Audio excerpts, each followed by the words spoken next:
A blade embraces its duty, as a jeweler cherishes their gems.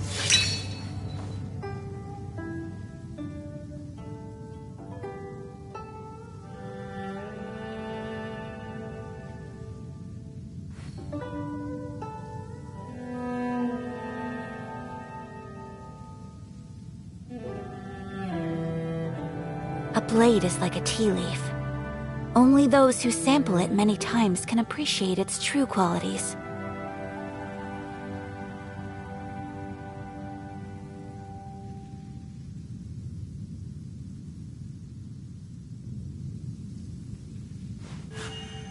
A blade embraces its duty.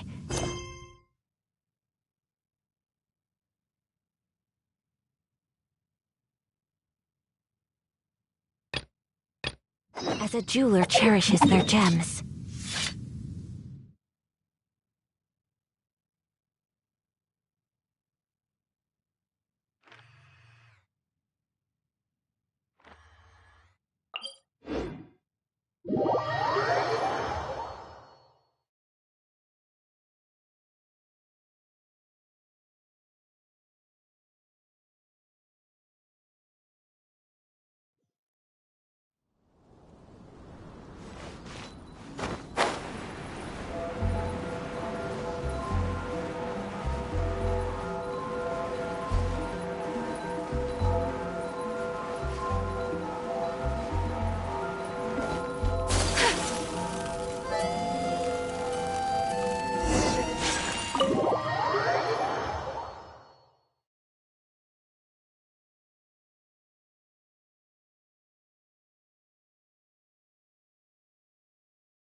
Take flight!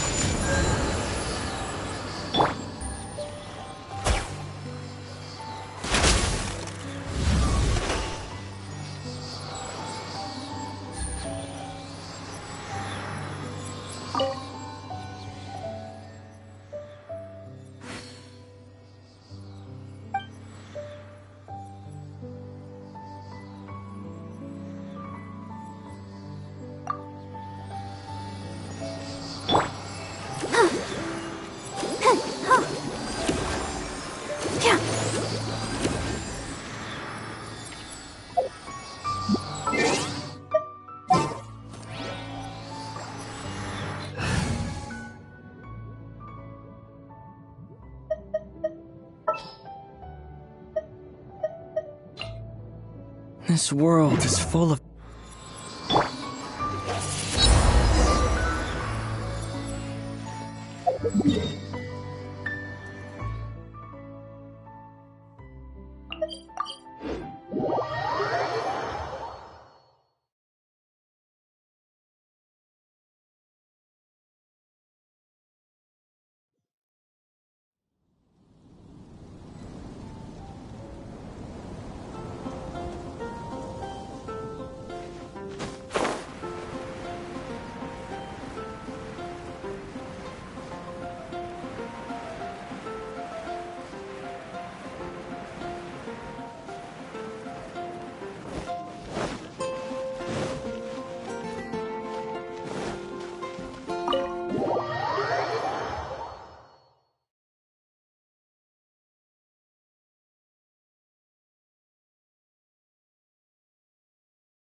Oh,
is it time?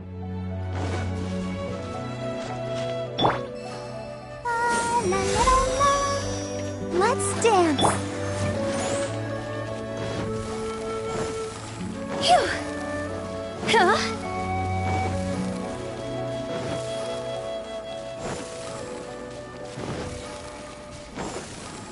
Go!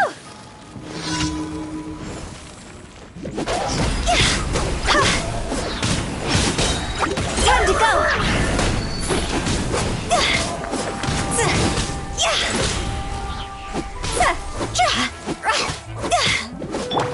Kamisato art!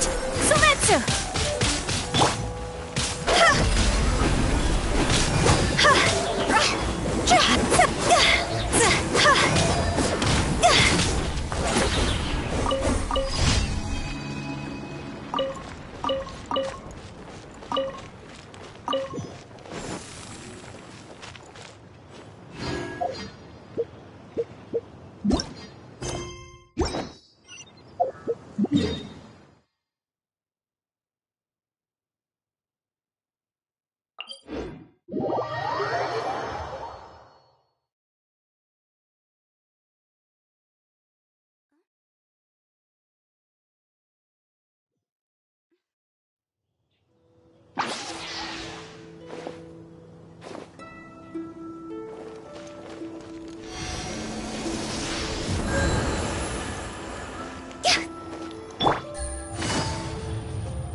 Busted.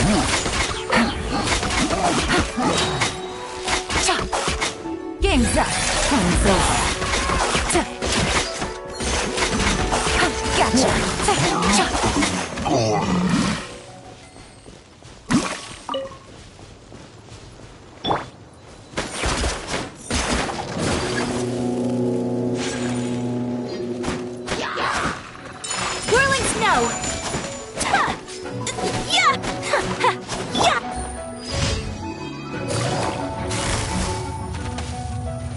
Busted.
Things are about to get dicey.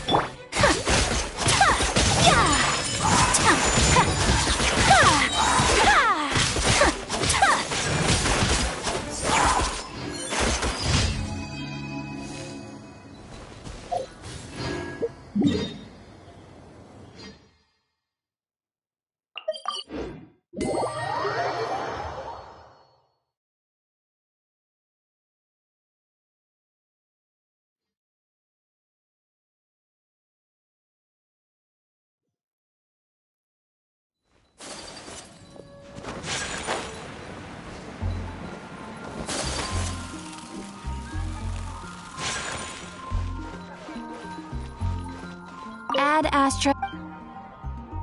Thank you for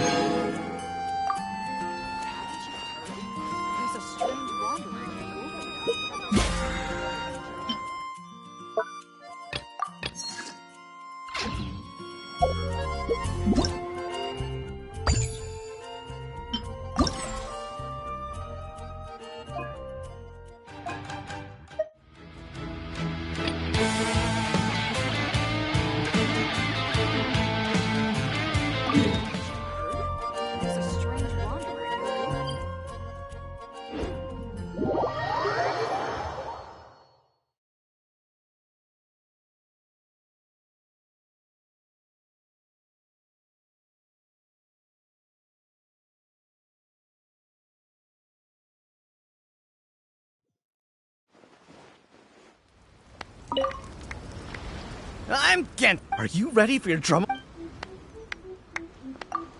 Let the drum.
So this is a day in the life of the traveler.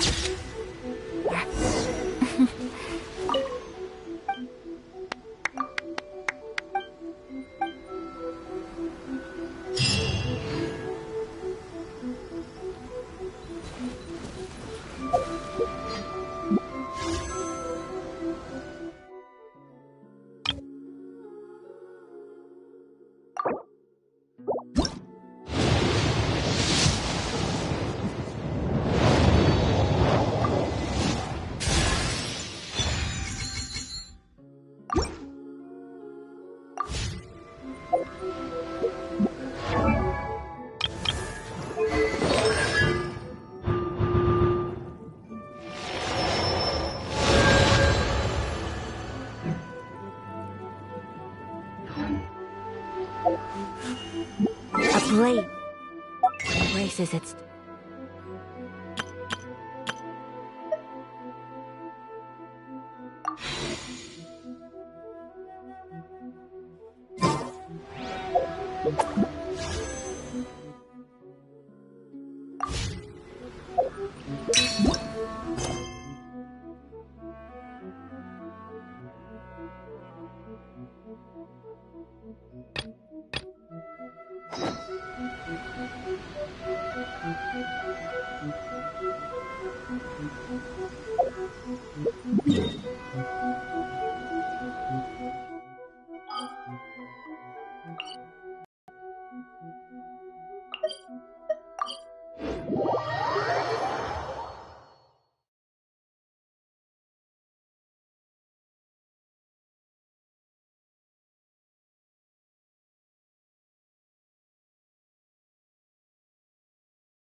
Is this where that miner guy wanted us to investigate?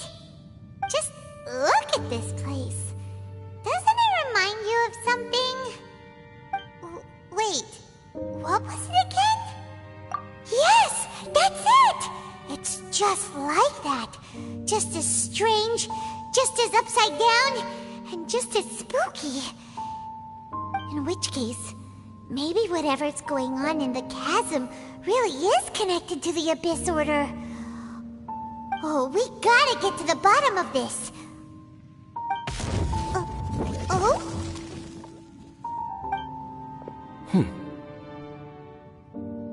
The feeling is mutual.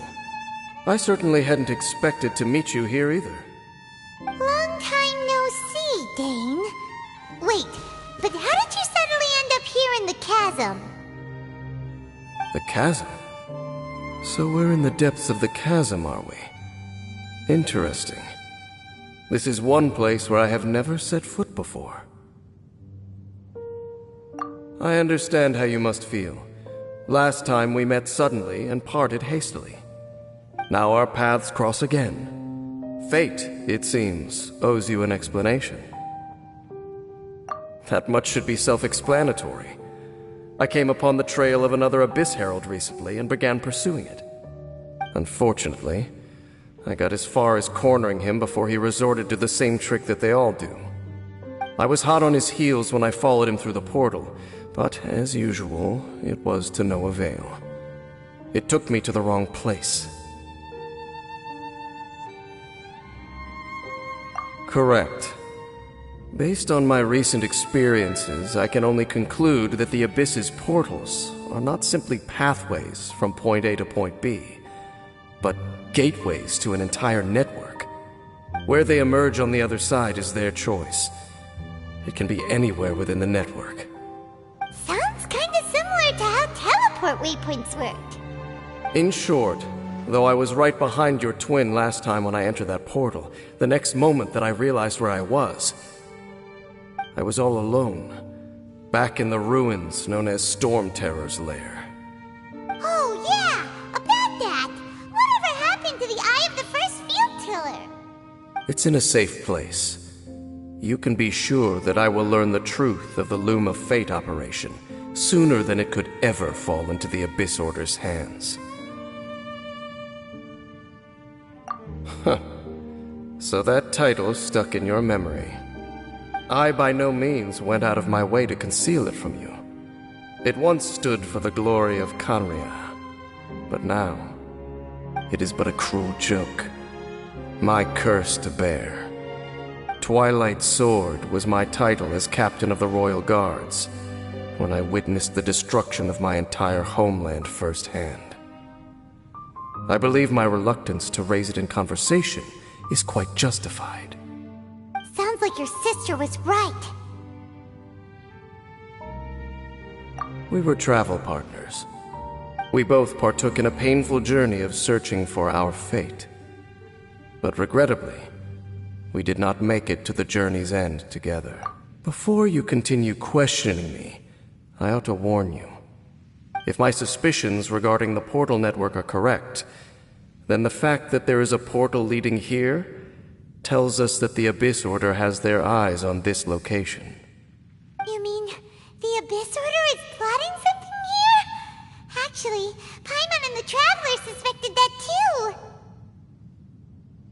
I mean that it's highly likely that even as we speak, the Abyss Order is watching our every move. Don't say that!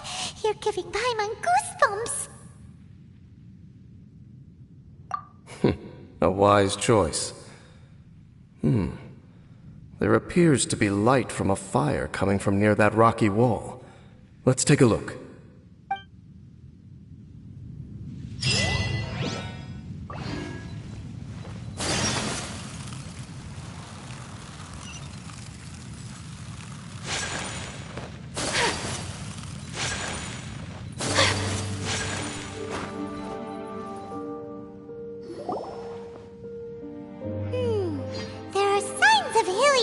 Activity here. Could these be the hilly churls the Requester was talking about? Requester? In fact, hold on. You still haven't told me what you're doing here. I doubt that most travelers would have any reason to venture down this way. We took a commission from the Adventurers Guild to investigate the chasm. Apparently a whole load of hilly churls have been gathering here, and the Requester wants to know why. And now it looks like we finally found our first clue. Do you want the answer? Huh? You mean you know something about this? As it happens, I do. It's understandable that you did not perceive anything unusual. What makes this place so strange is that the environment here weakens the effect of the curse. Curse? Oh, Paimon remembers! Last time you guys were saying that Khaenri'ah's people were cursed to immortality or something. For centuries, I have suffered daily from the curse that was laid upon me. But here, I suddenly feel a small amount of relief from this suffering. And right here, right now, I can feel my body sending a strong message to me. It is telling me, stay. So, this place weakens the curse? That's pretty incredible. But how? That I shall need to investigate. But to the best of my knowledge, the Abyss Order does not have the technology to achieve this. Indeed. Do you know why Hilichurls wear masks? It's to hide their appearance, lest they catch sight of their reflection in a body of water. Compared to how they remember themselves, it is a terrible sight to behold, one that causes them great despair. The curse of immortality denies death to those afflicted with it, and yet, it does not truly mean that they will never die. So, you mean there's a way to undo it? No. I mean that the body and soul will continue to be eroded until they are virtually non-existent, even if death is not the form that this erosion takes. When the Hilichurls realize that the end is nigh for them, It seems their instinct is to seek out a calm and dark corner of the world in which to finally say goodbye to the centuries of suffering they have endured. And of all the places they could lay down to rest, one that can ease the effects of their curse would surely be their first choice. Wow. That's so... Conversation's over. Brace yourselves. What is it? We're under attack.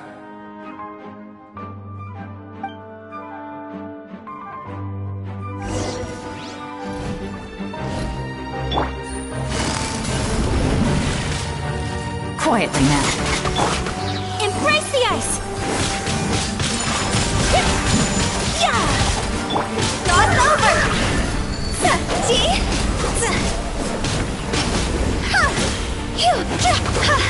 Go! Go! Busted. Whirling snow! Game's up. Time's over. My apologies! Kamisato art! Sometsu!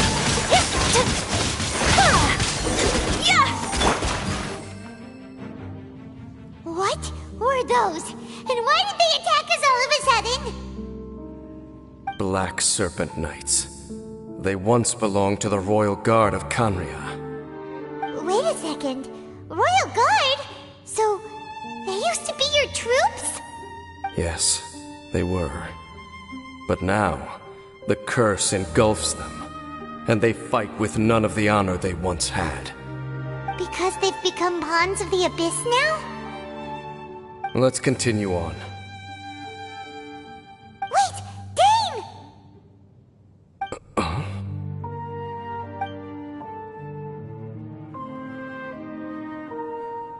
Seems we missed one.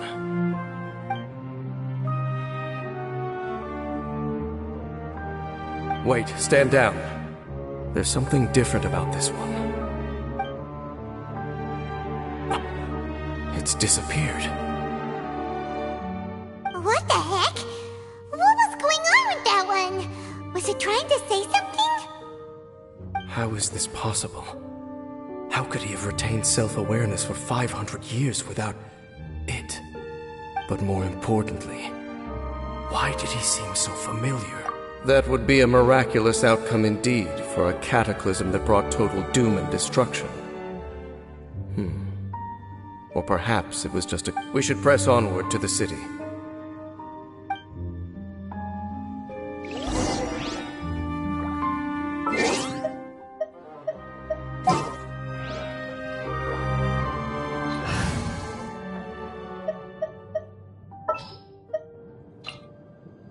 May knowledge guide...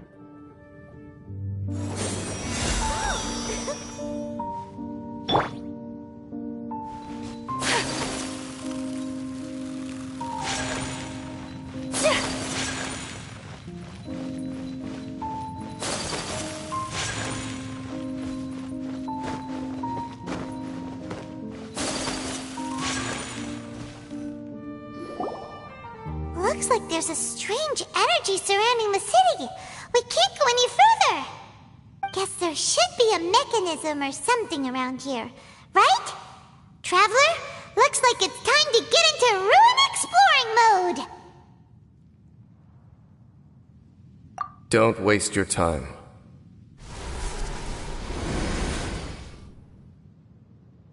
Huh? Kanria's technology, abyssal power. Two things I couldn't be more familiar with. They're just cheap tricks to me. Okay, so the Abyss Order really is trying to hide something here, right? Dan seems like he really understands what's going on here. No wonder the Abyss Order doesn't want him around. Not necessarily. The closer we draw, the more I am inclined to conclude that these ruins belong to a more ancient civilization still. The Abyss Order simply got to them before anyone else. Even older than Kanria? Whoa, Paimon can't even imagine back that far. That said, the architecture here does somewhat resemble that of Kanria. At least, it would if it were the other way up. Let's head toward the light over there. Mind your footing on the way ahead. It's a long way down.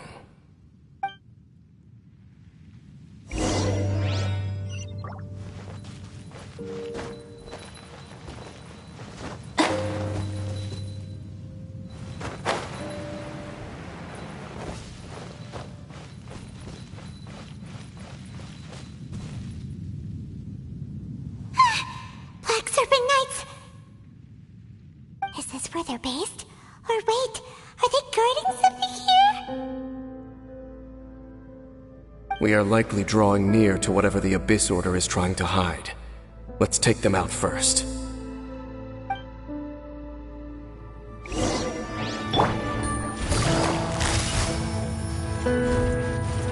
Gotcha!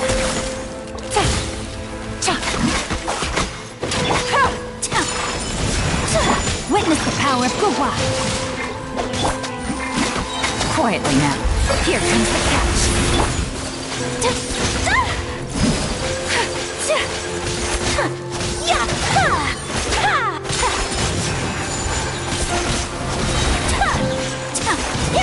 Sakura swirl!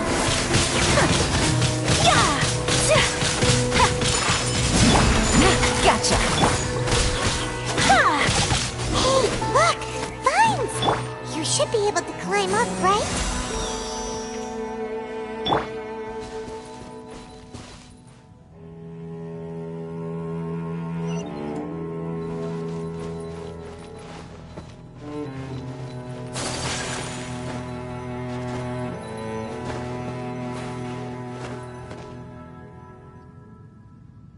Oh no!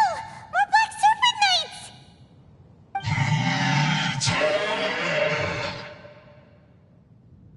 Huh?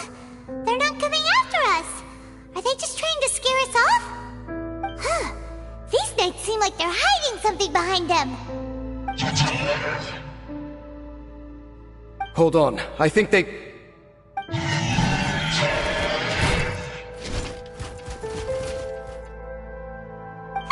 They're coming! Quick, get them!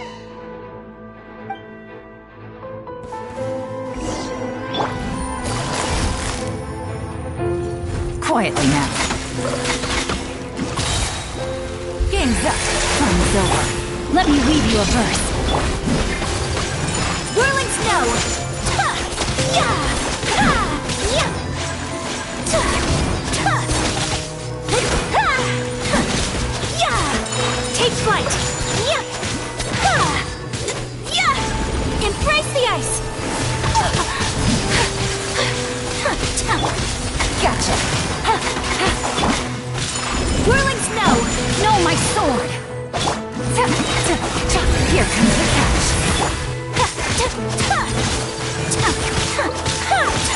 Take flight!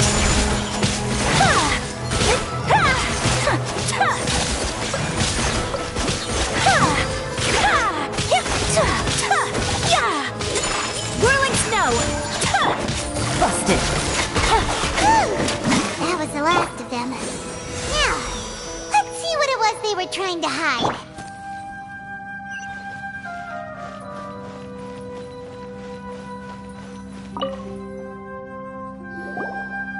Huh? What's this? So, the Black Serpent Knights have nothing to do with the Abyss Order's secret. Huh. I should have guessed. So, what exactly is going on with these hilly churls? As I said, for these hilly churls, the end is nigh. They have grown old and fearful of the light, even become one with the darkness. And yet the curse continues to corrode them. But why would the Black Serpent Knights want to stay here and guard them?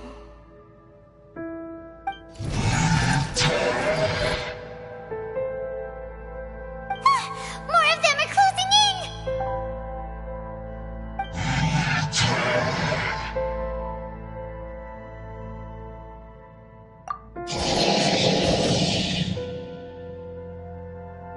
It's him! The guy that came out of nowhere and disappeared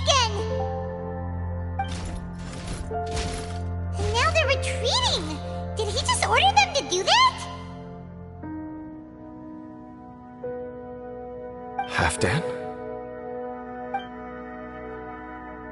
Whoa! What? You recognize him? Could it be? If it's as I suspect, then this is a truly tragic state of affairs. Dane? You want to know why they were gathered here guarding the hilly churls, don't you? It's because as far as the Black Serpent Knights are concerned, they're simply doing their duty. The one who ordered them to retreat just now, I suddenly recognized him. I knew him as a young man, an elite in the royal guard of old. His name is Halfdan. So, he's from 500 years ago too? To this day, I still remember the final orders I, the Twilight Sword, gave to Halfdan on the day of disaster in Khaenri'ah, before I made haste back to the palace. Inform all Black Serpent Knights to protect the people of Khaenri'ah at all costs. Because we, of course, were royal guards. But this would mean nothing in the events that followed. Royals, gentry, common folk, these identities made no difference. Against the might of the gods, the only identity that mattered was being from Khaenri'ah. These Black Serpent Knights have lost their intellect, but perhaps, in whatever remains of their minds, they are still protecting the people of Khaenri'ah. If you see these ruins as Khaenri'ah in the throes of disaster, and these hilly churls as the people crying for help, then suddenly I can make sense of what I'm hearing. Their growls are less of a threat and more of a warning. Then, what are they saying? Though it is barely discernible, I can just about make it out. They keep repeating a word from the old... Even I have to admit, the fact their will is strong enough to survive 500 years of erosion. It is nothing short of a miracle, born from hope. Oh, so Paimon had them all wrong. It doesn't matter. Even I took them for enemies for a moment. Let's keep heading toward the light at the top. I believe the Black Serpent Knights will no longer try to stop us.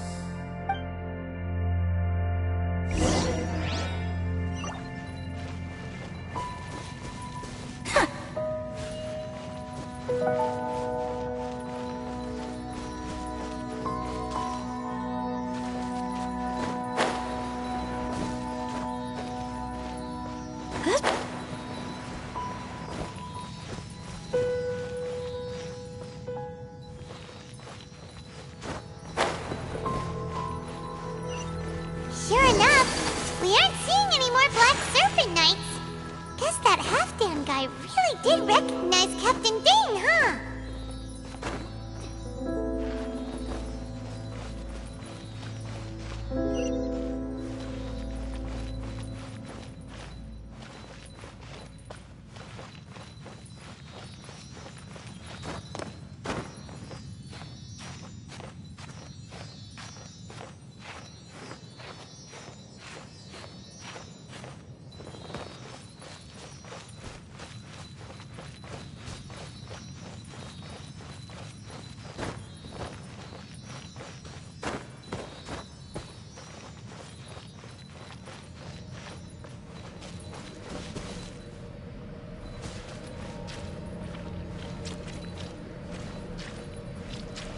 More hilly churls, and they look really well protected.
I'm just thinking, nothing more.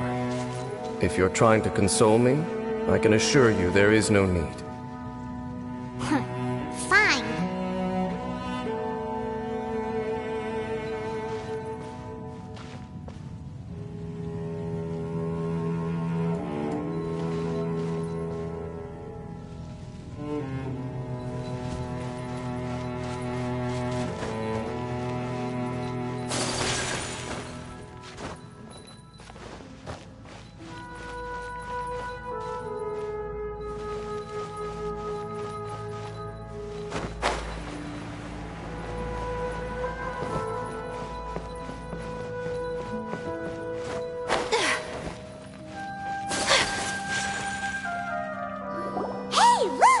There's no door sealing this room off.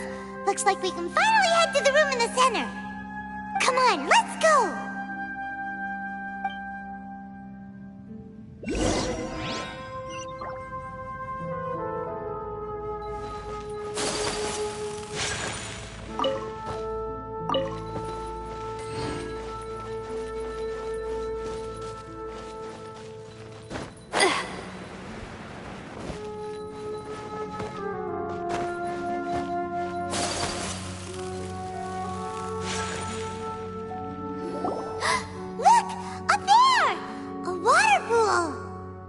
Even the water pool is upside down. Oh, wow! This is a pretty amazing place! Ding!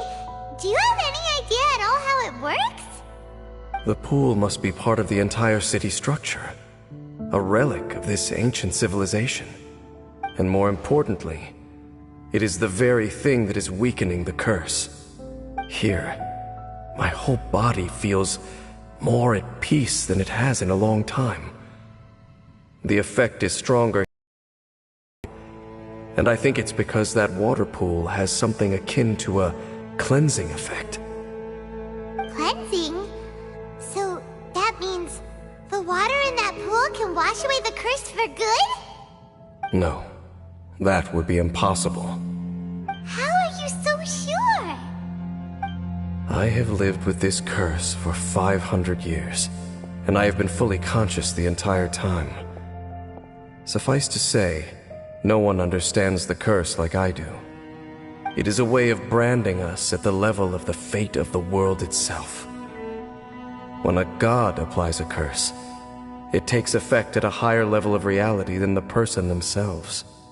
Even now, I can feel the curse slowly permeating my entire being, becoming part of me, slowly but surely replacing me. Perhaps it may be possible to suppress the corrosive effect of the curse for a time, but cleansing it entirely, consider it tantamount to burning away an integral part of your body. It is not a process that one could ever hope to survive. Huh? Cleansing the curse cost you your life? Whoa. An irreversible curse. Paimon can't even... In any case, I can feel that the water's cleansing effect is not nearly potent enough. At most, it might suppress the curse, but a little. So, what's that contraption there? It looks kind of out of place. Frankly, I have never seen a device of this design before either. It is not unreasonable to suspect that it could belong to the Abyss Order. But what could they be planning to do here?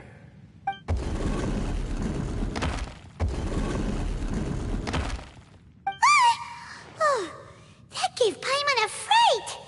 So, all the doors are open now?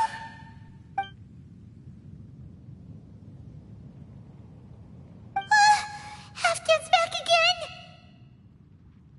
Halfdan, do you have something to say to me?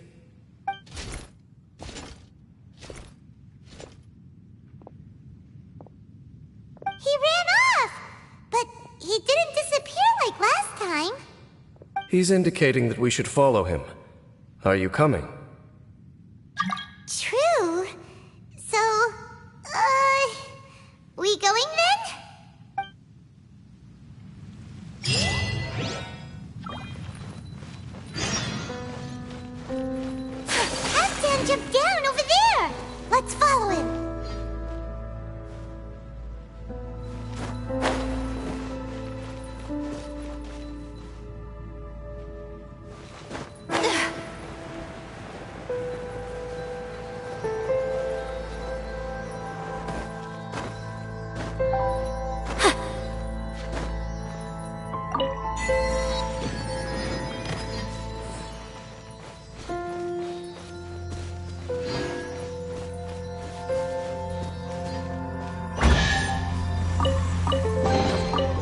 she'll treasure this good fortune.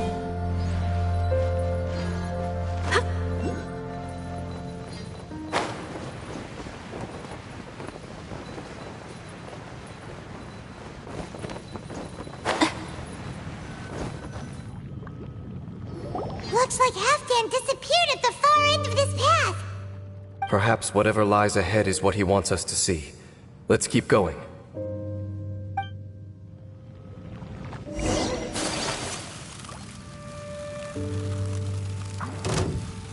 There are more signs of hilichurl activity here.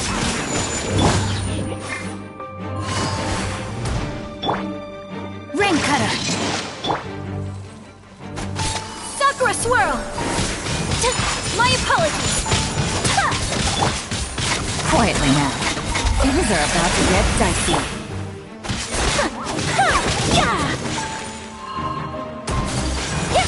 Take flight!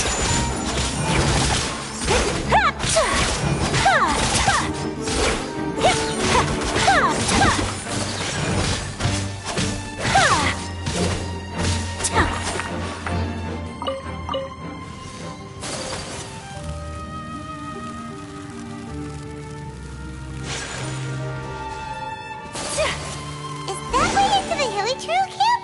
Let's go see.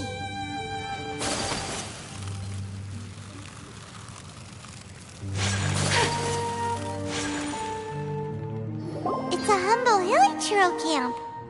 Oh, these hilichurls look like they're in pretty bad shape, too. Some of them look like they've already taken their final breath. Is this what Halfdan wanted to show us? Whether it is or not, everything here is worth investigating in detail. Inspect the area. Leave no stone unturned.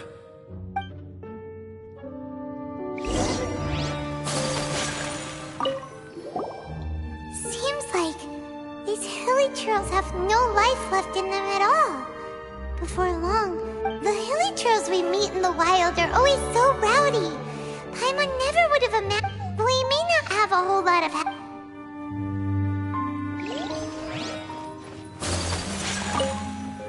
hilichurls usually store food in crates like these, right? But these seem pretty much empty. Is it...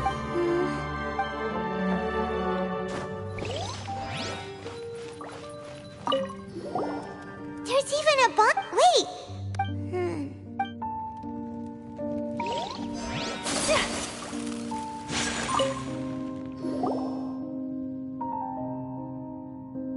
How did that flower get this far underground?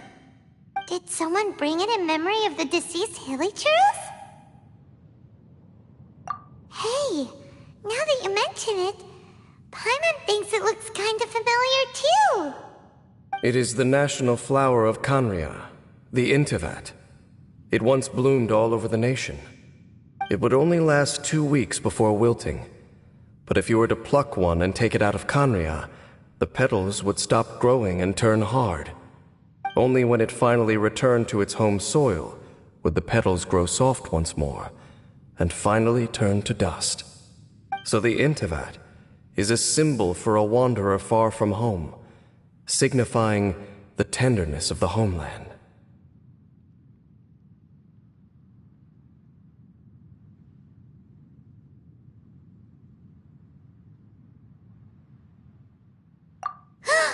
So for this flower to get here, it must have been brought from...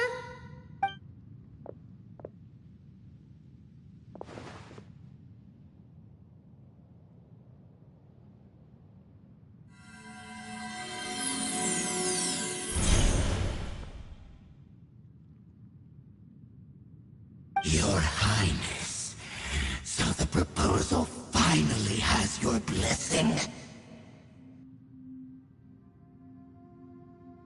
In focusing single-mindedly on confronting the heavenly principles, we neglected our original mission, the revival of the homeland. I should not have been so indecisive. The device is almost ready. We await your command. What are the chances of succeeding? Theoretically speaking, approximately. Forget it. Even a 1% chance is enough. For too long have we dwelt in the abyss. Surely they would rather return to the natural cycle of life and death as soon as possible than continue to exist as they are, without a shred of dignity. They cannot be made to continue paying the price for those so-called sins.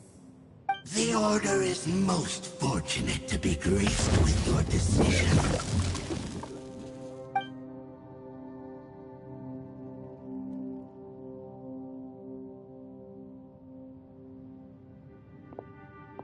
Lumine.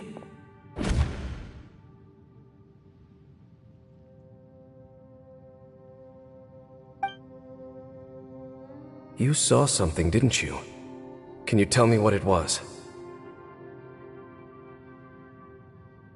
Yeah, you zoned out for quite a while there.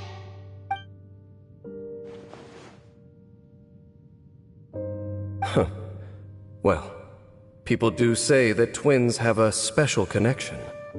It sounds as if they are attempting to make use of certain equipment to cleanse the curse. It could well be the device we saw earlier.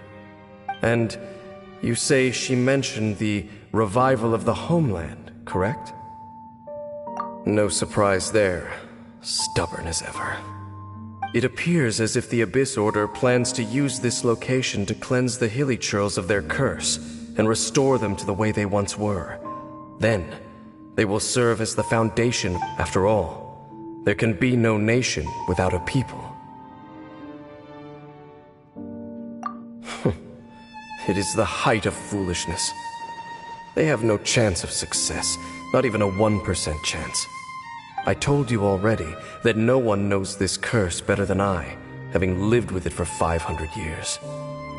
There is no trying to remove it by force will achieve nothing but to inflict further suffering. So make sure you are clear in your mind. You have to tell yourself, they are no longer human. If you cling to false hope and allow yourself to become too emotionally invested, the only way is down. You will end up just like them, mired in hypocrisy. Save your strength for something worth saving. Oh? But of course, I am merely someone you hired for a task, while she is your sister. It is only natural for you to side with her. But whatever decision you make cannot deter me from mine. My chosen path is to stop the Abyss. If we have reached an impasse, then perhaps this is where we...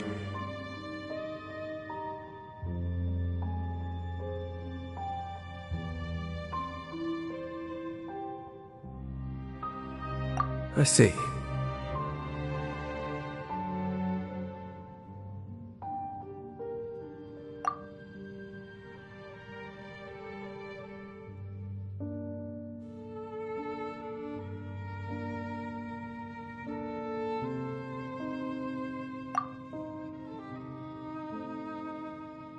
It seems that the 3 questions I put to you on our first meeting were worthwhile.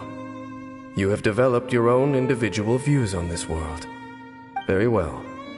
Since you have volunteered your true thoughts on this matter, I shall not hide mine from you. Right now, I have a more immediate agenda than stopping the Abyss. That is to say, the Abyss's actions here directly dishonor the final wishes of Halfdan and my other compatriots. I cannot allow this to proceed. The Abyss may appear at any moment. Be on your guard at all times as we proceed.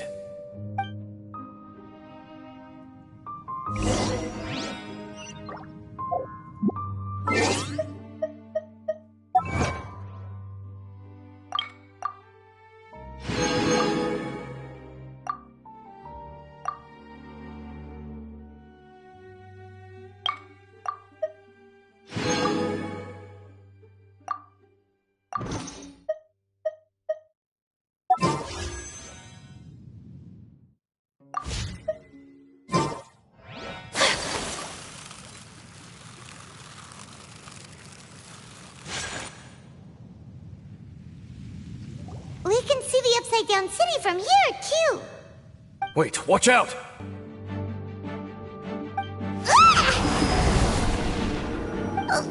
What's going on? Is that light coming from the room in the center? It's too bright! The mutation is continuing. Has the Abyss made its move already? Dean Smith, I see your incessant meddling continues, and that you have once again joined forces with our Highness's kin. Regrettably, I was not in time to control your exit from the network, and it sent you here of all places. This was a catastrophic error. I am surprised that you dare to face me. You ran like a coward last time. Our Highness's will must be done. All interferences must be removed, whatever the price to pay. This time, the curse that torments our people must be undone, once and for all. You are the only ones who torment them. There is nothing else left of those hilly churls. Nothing besides the curse itself. Say what you wish. I am going nowhere, Dainsliff. Then you will give your life just to delay the inevitable. How absurd. But since you wish to persist, then so be it. You really think you can use that device beneath the pool to cleanse this curse? Do not underestimate the weight of the Abyss. The device cannot supply the cleansing effects of the water, not tenfold, but 100-fold. Then I overestimated you. This plan is even cruder than I thought.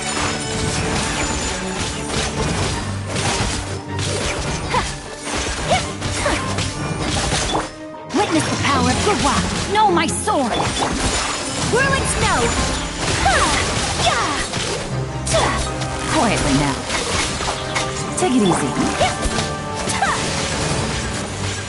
Take flight! Sakura swirl! Gotcha! Here comes the catch! Whirling snow! The world will fall! Take flight! I let my guard down. Time to act. My apologies. Quietly now.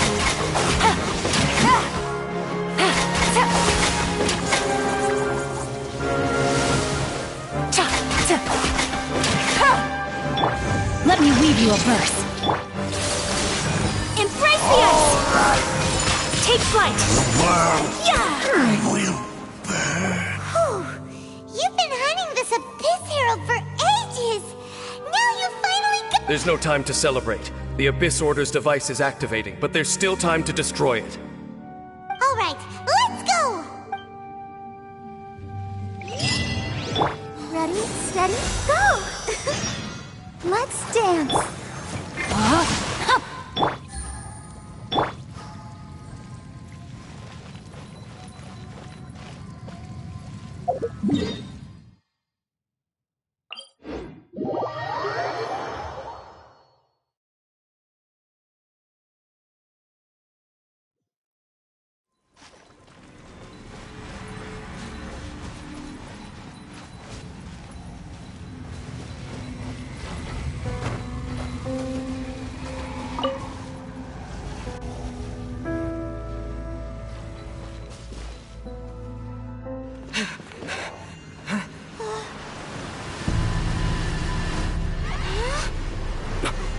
Look, the amplification device.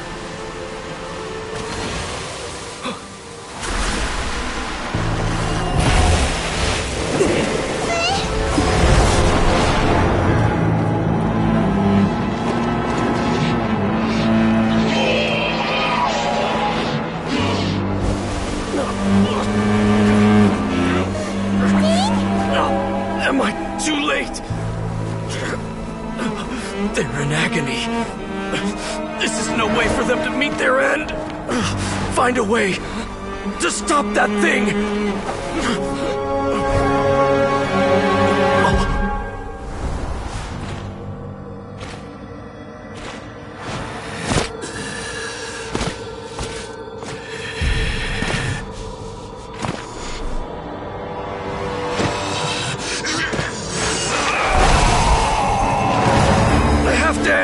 Don't do it!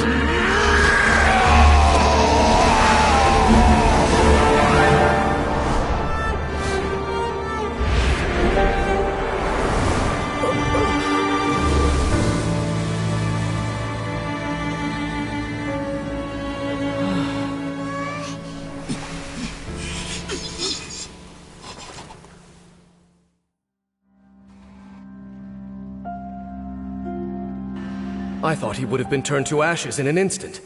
Halfdan's soul is extraordinarily resilient. Meddling fool! Encumber us no more! Don't you have a greater encumbrance to worry about? Come on. This is your grand opportunity to get rid of me.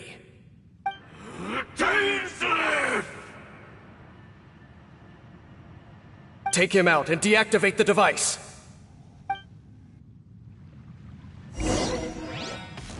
Behold! The abyss has Busted. Hear the truth! Things are about to get dicey.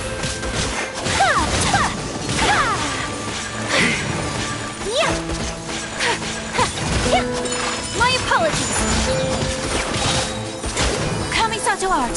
Sumetsu. With you! Rain outlines your fate. Name of the truth! The power of revelation! Witness the power of Guhua. Gotcha. Shall set you free! Take it easy. Game's up. Time's over. Hear ye Take flight. the word of joy! Grace be upon you! Whirling snow. Peace and hope find Body you! of Busted. Let the show begin. Take flight. What do we do now? The Abyss Lecter's gone, but the device won't stop. And Halfdan. No! As long as the device is active, the cursed are rendered powerless. Only you can take on the Abyss. If you value his sacrifice, then do not waste any more time here. See all these rays of light and portals? They must have installed several of these energy devices in various locations. Find them. So, we have to go through these Abyss portals?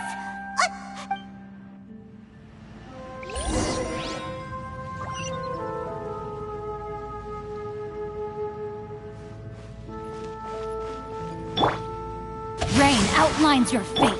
I'll protect us.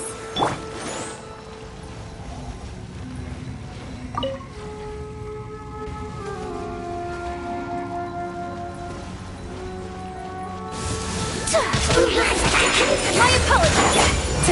Quietly now. No, my sword. La la la la la. Things are about to get dicey. Gotcha. Take flight. Embrace the ice.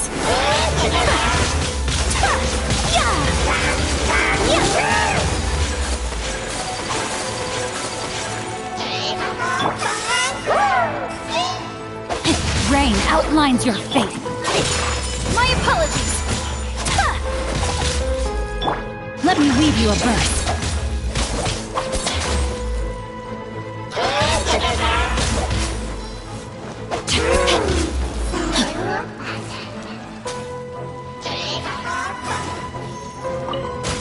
Change of plans.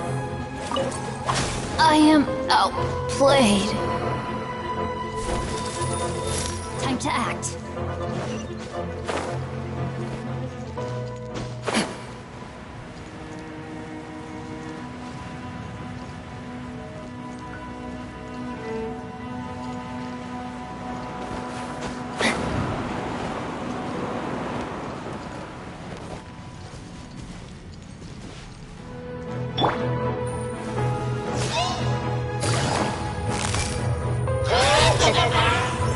Quietly now.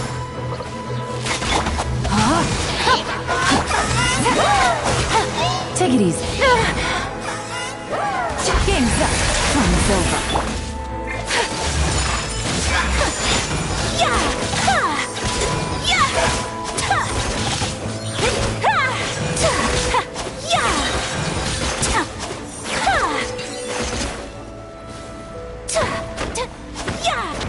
The Lily Trills are really suffering. Oh, wait! Dang! This must be unbearable for you too, right?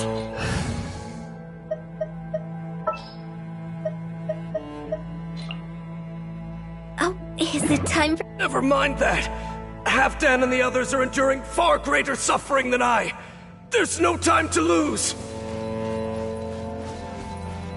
Times can appreciate its true qualities.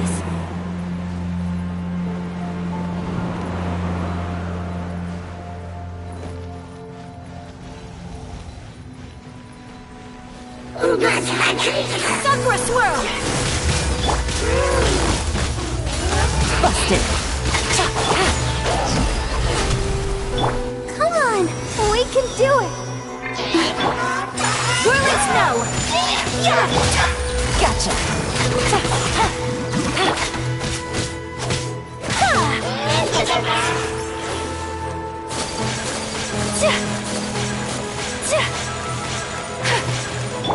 Let the show begin. Phew! Higher, higher, hands on fire!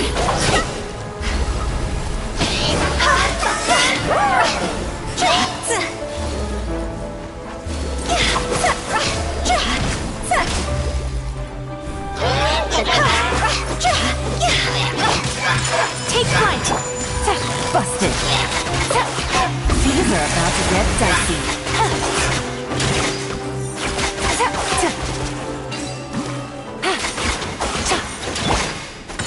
My apologies!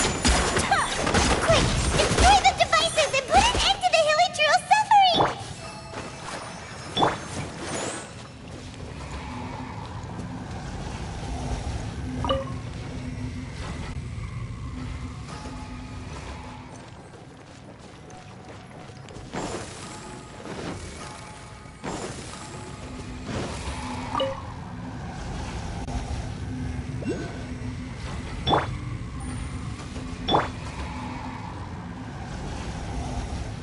Let's dance! Go!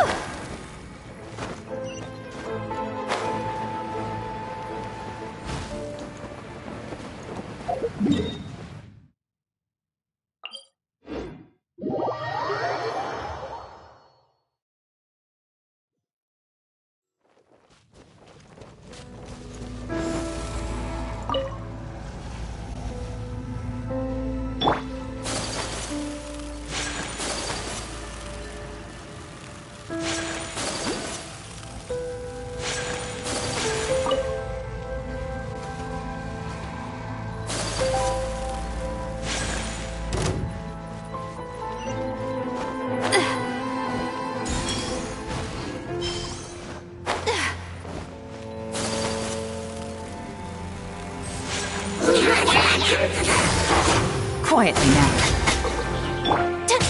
Take flight! Let the show begin. Gotcha! Whirling snow!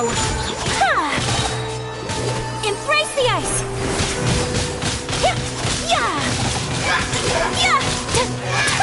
My apologies!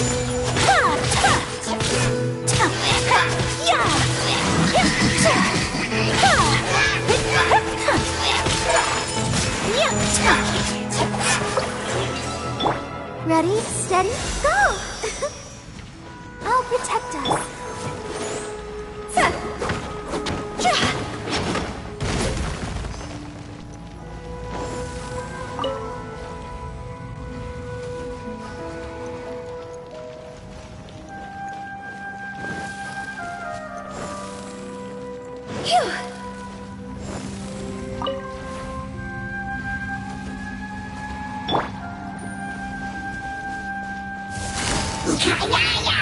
Quietly now. Game's up. Time's over. Whirling snow! Sakura swirl!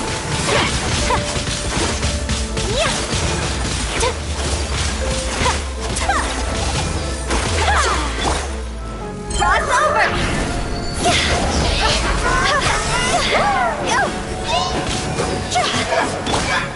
My apologies! Gotcha.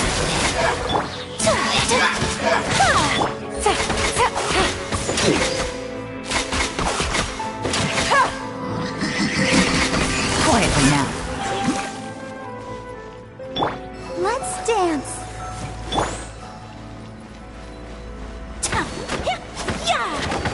Okay, it's gone dark all around now. Shall we head back to the room in the center?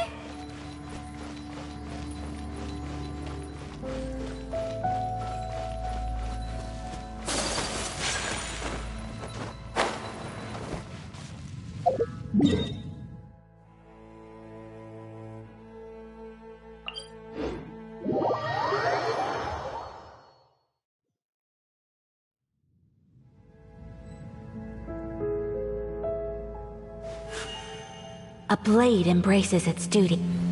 I'll protect us.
So, that's it, right? The device is fully shut down now? The burning sensation has indeed stopped. So, we managed to stop the Abyss Order's plan?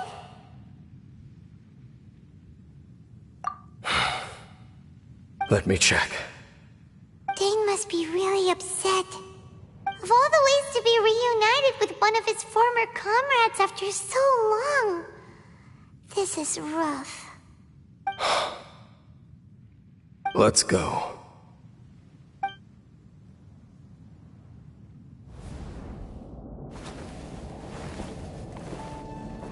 Huh? Huh? Light.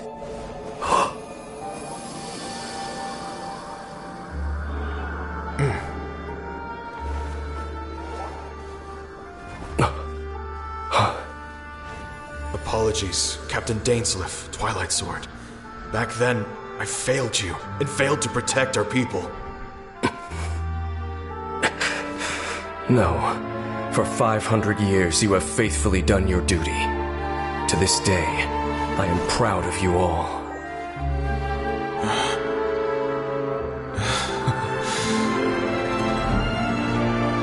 Conria didn't fall, did it? Since you're still here. Correct.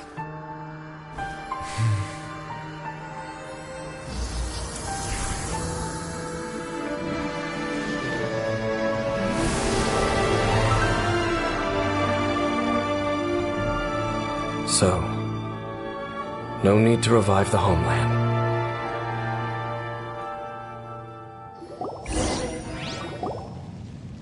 That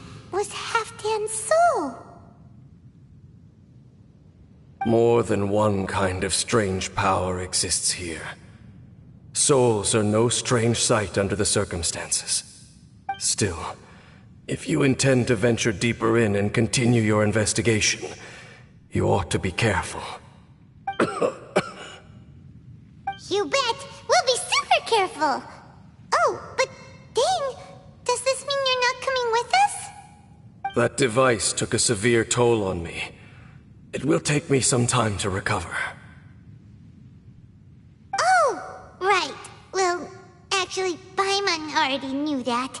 You've clearly been pushing through the pain this whole time. You've earned a good rest, Dane. Oh, you should take a vacation! Vacation? The very notion. This word has no business being in my vocabulary. There are more important things that demand my attention. The Loom of Fate operation is still underway, and I suspect that these amplification devices are connected to that plan. Thank you for understanding. I only hope that next time we meet, you know whose side you're on. Sheesh! He sure knows how to hold a grudge, saving that snide remark right until the end. Well, shame that we didn't get to see your sister again. But at least we learned some useful info, huh?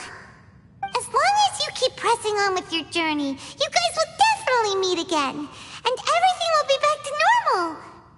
Right? Oh, Paimon almost forgot. The real reason we came here was to investigate what was going on with the hill churls, wasn't it? We've probably seen enough to report back to the miner now. But, how are we going to explain it to him? This is all way too we'll figure it out. Just don't forget about the commission when we're done here.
Traveler, Paimon, it's been a long time.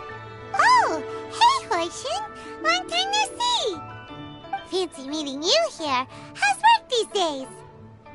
Thanks to the help of people like you and colleagues like Ganyu, better all the time. But I've been feeling distracted at work lately. I just feel constantly agitated.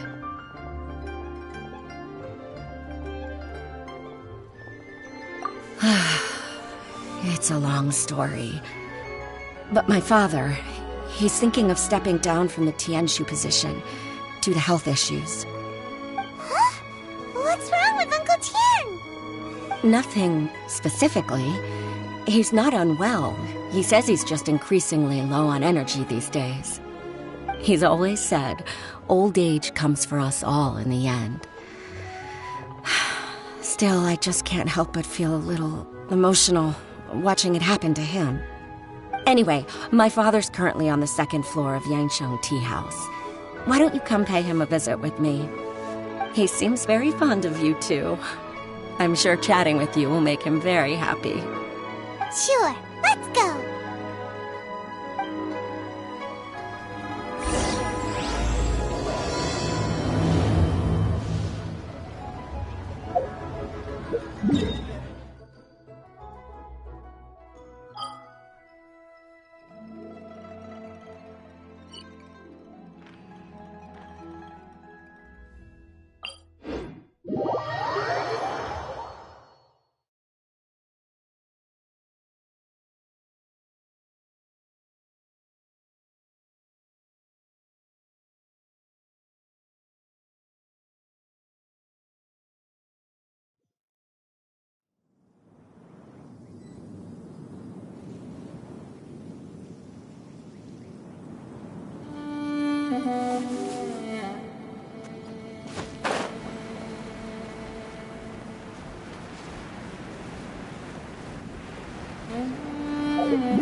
Mr. Miner, we're back and ready to report. Am I glad to see you again. I was getting nervous.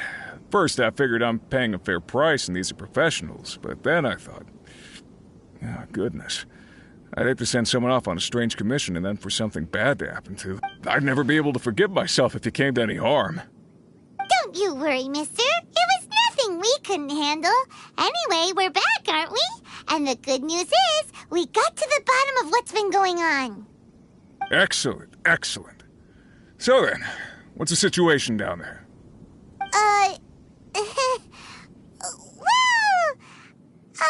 Huh? Hospice? Basically, the hilly trolls down there don't want to fight anymore. Leave them in peace, and they won't cause you any trouble. Well, we certainly wouldn't be going out of our way to provoke them. You can count on that. Last thing any of us miners are looking for is to stir up trouble. All we're looking for is, well, all the glitters. Now there's a philosophy that Paimon can get behind. I gotta be honest, I didn't really understand the situation you were describing, but having your assurance that everything's okay is the main thing. I'm very grateful to you both. You came a long way for this. Please, take these as compliments.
Uncle Tien, we're here to chat with you.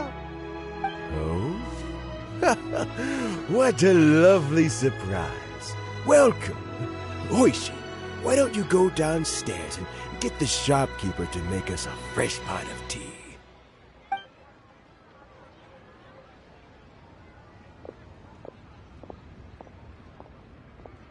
I heard that you've been traveling all over the place recently. I would very much like to hear your adventure stories. Hoishin told you, didn't she? Don't worry. I'm quite all right. It's just the years gradually catching up with me. As I grow older, I'm starting to find that with many things, though the mind is willing, the flesh is weak. Especially recently, I've noticed a rather drastic drop in my energy levels. I am still very much in good standing as the Tianshu today. Nevertheless, I wish to pass on the position before my mental acuity begins to decline beyond redemption. How difficult is it to transfer the Tianshu position? Oh, well, you see, the Tianshu is a rather unique position among the Liyue Qixing. Historically speaking, the Tianshu rarely appears in public. We stay behind the scenes, planning and giving advice, so a public selection process would not be suitable. We also want to keep any prospective Tianshu candidates free from influence by outside forces, so we tend to be as discreet as possible in their assessment and appointment. For these reasons, the incumbent Tianshu typically recommends their candidate of choice, and this is then approved by the other Qixing members. So in other words, you pick someone, and then Lady Keqing, Lady Ningguang, and the other Qixing appoint them? Correct. Unfortunately, due to my health, I won't be able to assess every candidate myself.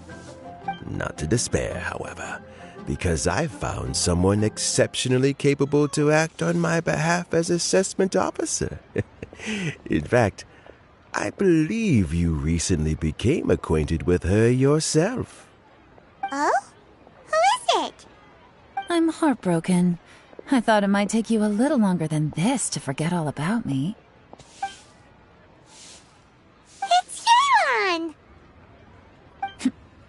Jackpot. Uncle Tian here asked me to assess 3 candidates for him. Fancy joining me? You'll be among the first to get to know the next Tianshu. Might be a good opportunity for you. What do you think? Paimon thinks so too. It can't be a bad thing to be on good terms with a new Qixing, right? Alright then. Though, I gotta say, Uncle Tian, you say you're into behind-the-scenes planning? My work's of the covert variety too. Don't you think I might make a good Tianshu? Huh? Yelan, you want to be the next Tianshu? I'm not opposed to the idea, but I suspect Ningguang wouldn't let you go very easily after how long you've been working together. So, how about this? If your investigation reveals that none of the other candidates are qualified for the position, I'll recommend you for the job. Deal. Well, you guys take your time. Everything's all set for the assessments to go ahead. Meet me on the first floor when you're ready. Until then, have a pleasant conversation. Oh, and no need to pay for your tea.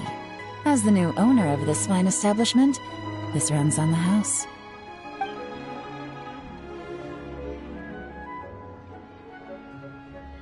You're all set? Uncle Tian seems really worn down. It's like all his energy's gone. Yeah, it may sound harsh, but Uncle Tian is past his prime. He's not cut out for this anymore. So he's recommended 3 candidates. Their names are Qinwei, Mingguo, and Zhi. Qinwei is a wealthy entrepreneur. Mingguo works at the Liyue Ministry of Civil Affairs, and Zhi is focused on study and travel. Try to keep all that in mind. Of course, it doesn't really matter if you forget, since we'll be assessing them at Yuehai Pavilion in a short while. Qianwei, Mingbo, Zhi. Paimon should be able to remember their names, but what does the assessment involve exactly? Let's leave that until we get to Yuehai Pavilion. All right. Heads in the game, people. The stakes don't get much higher than a change in the Qixing. We can't afford to miss anything, no matter how small. Got it. We'll keep our eyes wide open.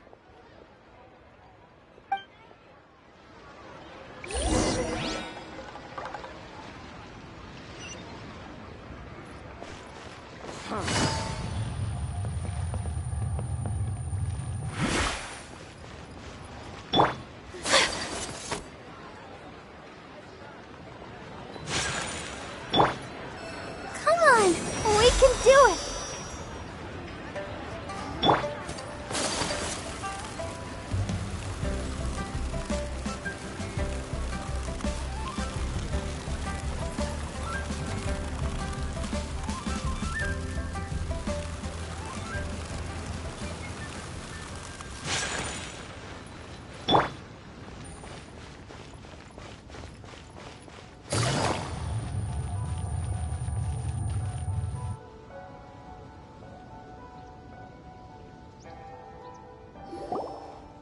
My legs are getting sore.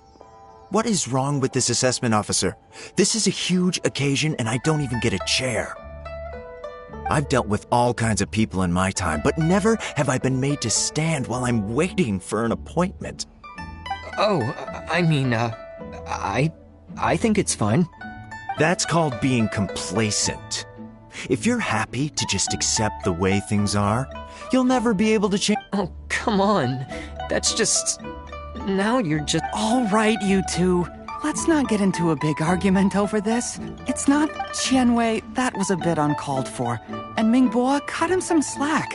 We've all been standing around for a while. It's natural to be getting irritable. Look, how about this? There's no rule saying we're obliged to stand up while we wait, so why don't we borrow some chairs from the guild nearby? Fine. They're not the best quality chairs, to be sure. But under the circumstances... It looks like all 3 candidates have arrived. We'll meet them formally soon. Before that, let me run you through the assessment process. I've split it into 2 stages: current affairs and planning, and face-to-face interview. In the first stage, candidates are required to submit a manifesto for Liyue's development. In the second stage, we will ask them some questions in person. Writing a manifesto takes time, so I informed them of this requirement in advance. These are the reports they submitted. Wow, one of them is really thick. It's also worth mentioning a stipulation I gave them. Whoever is appointed as the new Tianshu will be expected to implement their plan as put forward in their manifesto. Failing the occurrence of some cataclysmic event, they will not be permitted to change their plan. Therefore, these 3 piles of documents in front of us represent where each candidate stands on key policy issues. There's still some time. Have a skim through, get a first impression of what each person's proposing. I'll be waiting off to the side. Just let me know when you're done.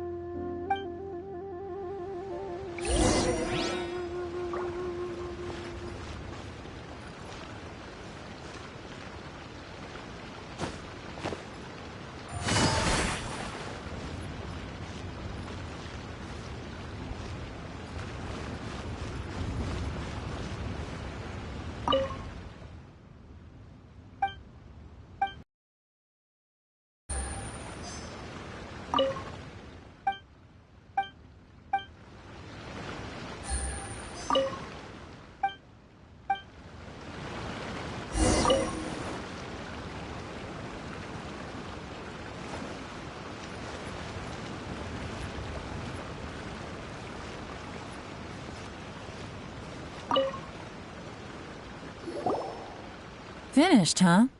What did you think? Everyone took it very seriously. Of course they did. They have the chance to be picked as the new Tiansh, and keep in mind, whoever gets in has to execute their plan as written. Nobody wants to have any regret. That's for me to know and you to find out. We'll see the candidates now. Let's do one at a time. Start with Qianwei. Yes, ma'am.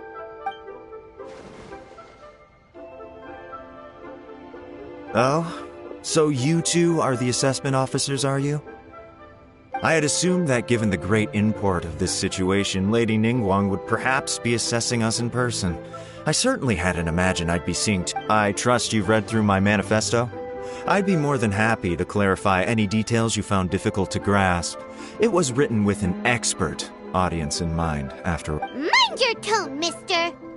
Relax. It wasn't intended as a personal slight against anyone in particular. I was simply stating a fact. Cloud Retainer? You know this Adeptus? Oh, yes, I remember. With your sterling reputation, you must have a respectable level of erudition. Perhaps you will be able to understand the concepts I have put forward. Oh, is it my turn? Yes. Please introduce yourself.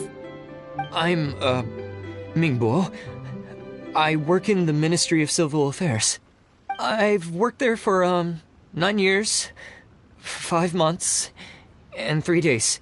In that, I have 12 active cases at the moment. They should be concluded in, 16 days? My current work is related to urban planning, and I'm also responsible for, auditing the accounts. To be more precise, there are 3 parts to the accounts, namely... Is it just Paimon, or is he not very good at public... You know what? Let's leave the self-introduction there and move on to some questions. Oh, okay. Sorry.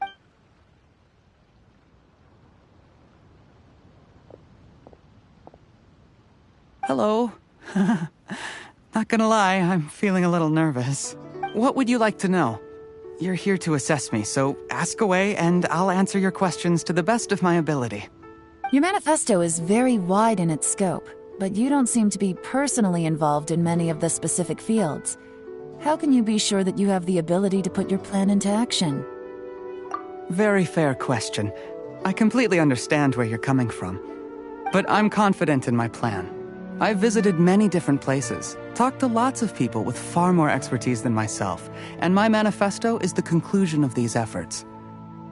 Of course, 2 different problems can be interconnected in very complicated ways, and you might reach 2 very contradictory conclusions depending on which one you're focusing on. What I've tried to do is strike a balance. In other words, present an... How do you plan to determine whether you are right or wrong about your proposed solution being the optimal one? A great question. Well, I'd start by having my colleagues and the secretaries of the Yuehai Pavilion evaluate any proposals before implementation. Post-implementation, if it turned out that my judgment was to blame for poor results, I would take responsibility. Nice answer. All right, next question. He seems like a great guy. Everything he said was thoughtful and logical and... Here's my take on what we just learned. As you saw, Qianwei is highly knowledgeable. He proposes many excellent ideas in his manifesto which effectively target the big... But he is very proud and incredibly stubborn. He doesn't care much about other people's feelings. Mingbo's plan is more thorough and more measured. You can tell he's meticulous in his work, very detail-oriented. But he and Qianwei are otherwise polar opposites. Mingbo is not very articulate and comes across as very timid in conversation. Perfect summary! Paimon couldn't agree more! You're good at this. Last but not least, Yi. His manifesto is full of pertinent details, his methodology is sound, and his proposals cover a broad range of fields, which is quite a rare feat. The depth he goes into in each and every area means it can only be a product of painstaking work. Plus, he is modest and good at dealing with people. But what really interests me is that many of his views happen to coincide with Uncle Tien's. Having someone like Yi take the position would certainly put Uncle Tien's mind at rest. Great! We'll see. Let's go back and report to Uncle Tien.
I see. Then it's more... All right. Then let me ask this. The ideas in Yi's manifesto are very similar to your own. Oh. I didn't want to say anything when I gave you the list of candidates, for fear of affecting your judgment. Those 3 candidates have all studied under me in the past. It's only natural that they share some similarity. But Qianwei went on to focus on his business, and Mingbo has always been occupied with his work at the Ministry of Civil Affairs. Of all of them, Whoa! So how did you get to know them all, Uncle Tian? Qianwei was referred to me by an old friend. Mingguo came to my attention in the course of my work, and as for Juri, we first met while fishing. Gradually, as we got to know each other, we started discussing all sorts of Juri came from a poor family, and his parents died when he was very young. He reminded me of a younger version of myself, so I started out giving him a few words of advice when we were out fishing, and And now, all of a sudden, he's grown into a mature young man. The young are growing up, and I am growing old. How time flies. I don't know, Uncle Tian. You still seem in pretty good shape to me. You might have another few years of work left in you. Oh, you. There's really no need to console me. Having less energy than I used to isn't such a bad thing. It just... Sounds like you sure love fishing, Uncle Tian. Ooh, there's nothing quite like fishing to pass the time. Ooh, and freshly caught fish, they make the most beautiful fish soup. Fresh fish soup. Sounds Doesn't it? Also, some time ago, Juri purchased a very special recipe from an old fisherman. When we've been fishing recently, Juri always brings some extra ingredients he prepared in advance. Oh, the addition of that flavor makes for a fond memory. But at my age, who knows how many more... Oh, can Paimon come next time too? Paimon really wants to... Let's get back to the matter at hand. Uncle Tian, we've reported back. I appointed you as the assessment officer. Had you not asked me why Juri's ideas were so similar to mine, I was not going to mention my history with any of them. This decision must be guided by what is fair and right. Please disregard all other considerations and make your final decision only after Remember, you must be thorough. Understood. Come on, let's go talk somewhere else. Bye-bye, Uncle Tian. Look after yourself.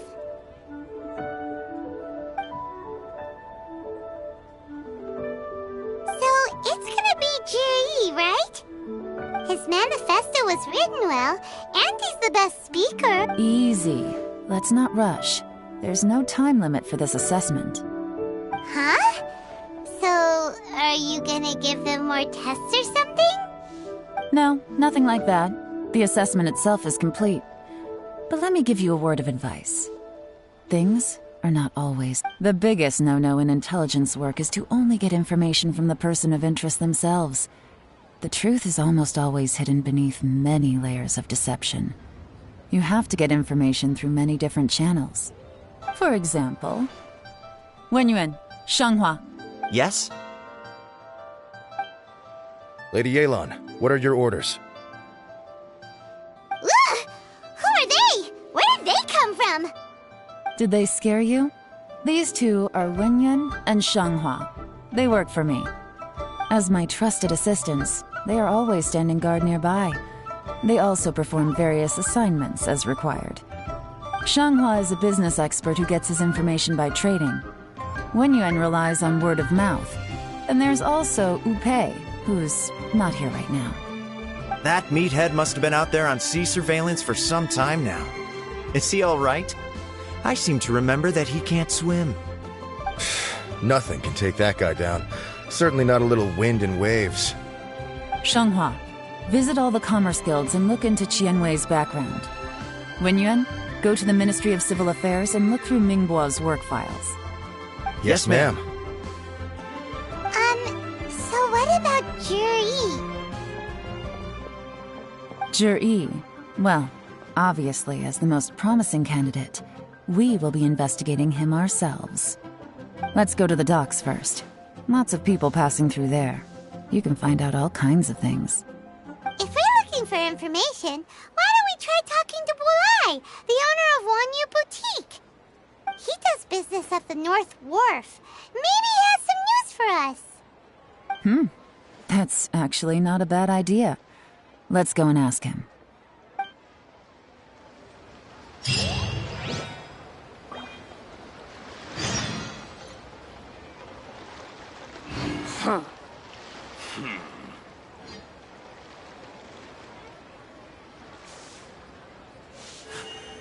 A blade embraces its duty, as a jeweler cherishes their gems.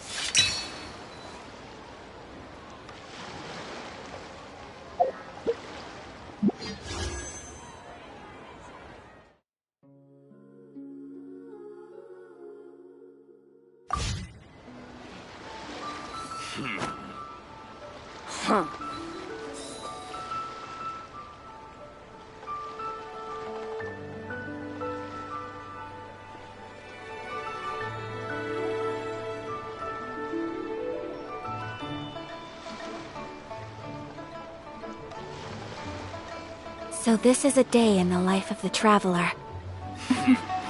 I'm learning more about you all the time.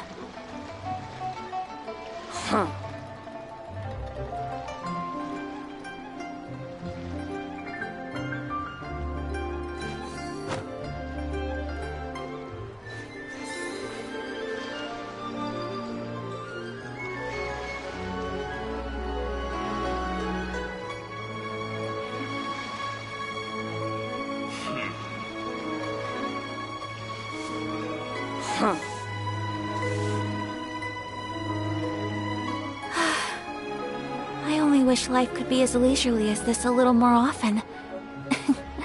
How greedy of me.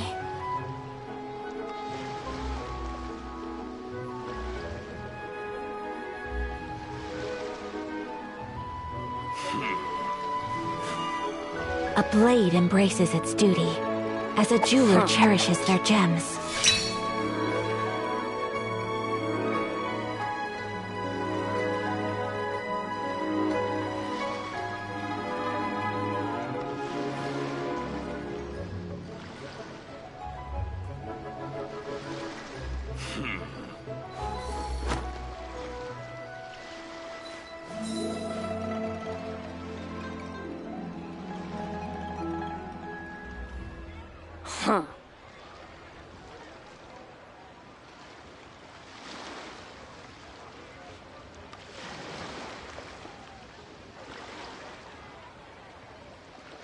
A blade is like a tea leaf.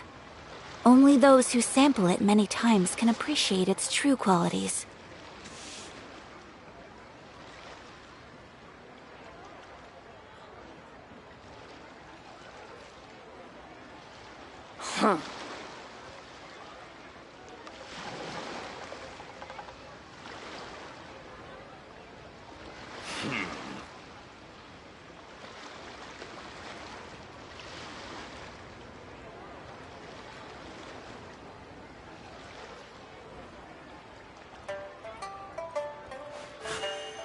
A blade embraces its duty, as a jeweler cherishes their gems.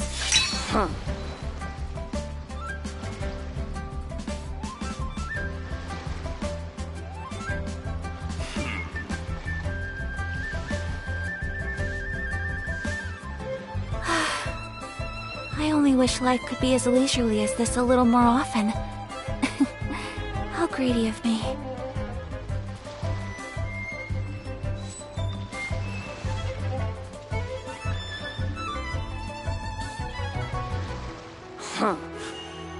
A blade embraces its duty, as a jeweler cherishes their gems.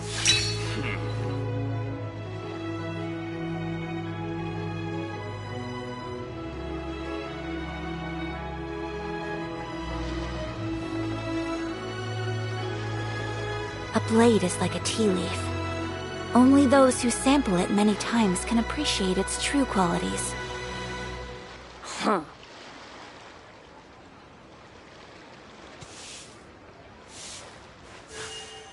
A blade embraces its duty, as a jeweler cherishes their gems.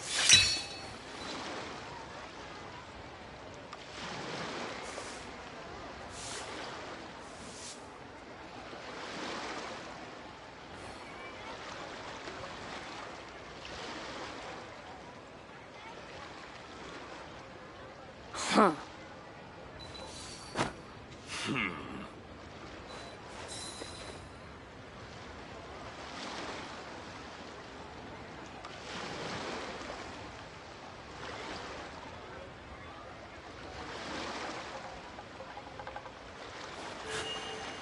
blade embraces its duty, as a jeweler cherishes their gems.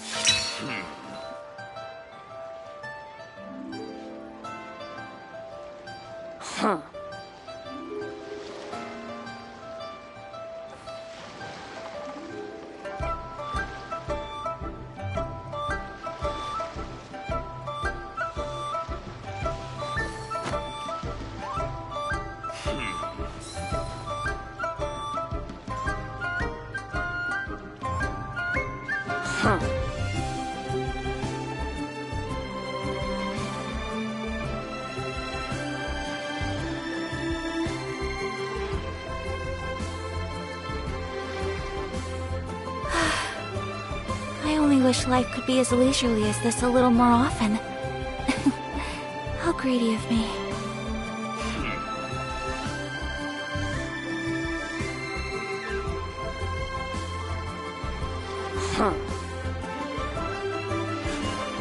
A blade embraces its duty, as a jeweler cherishes their gems.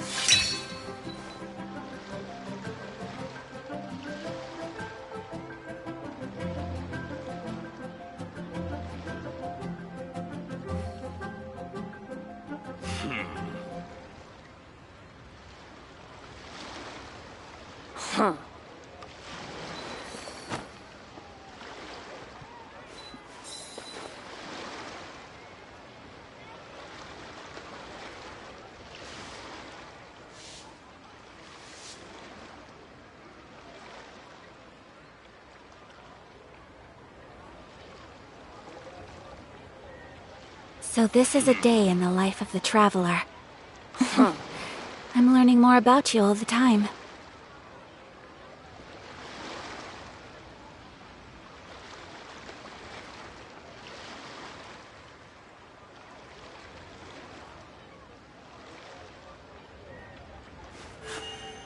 A blade embraces its duty, as a jeweler cherishes their gems.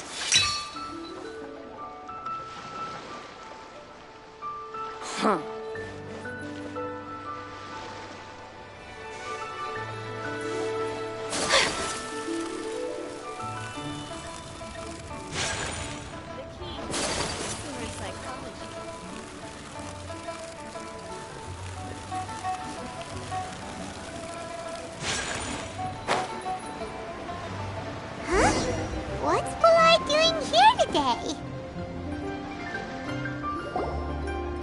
Look, your asking price for this batch is just too high. This price? How am I supposed to turn a profit? Come on, hear me out. I'm telling you, this is the single best batch of Sunsetias ever. You won't find anyone who disputes that. I accidentally dropped one into a well, and even the water turned sweet. Even so... All right. I'll let you in on a little secret. The boss of Second Life also wants to buy from me, but I haven't responded yet. If you won't take him, I'll just have to partner with them instead, and neither of us wants that. Okay, well, when you put it that way, I'll accept your asking price. I'll take all your stock. Don't sell a single one to Second Life.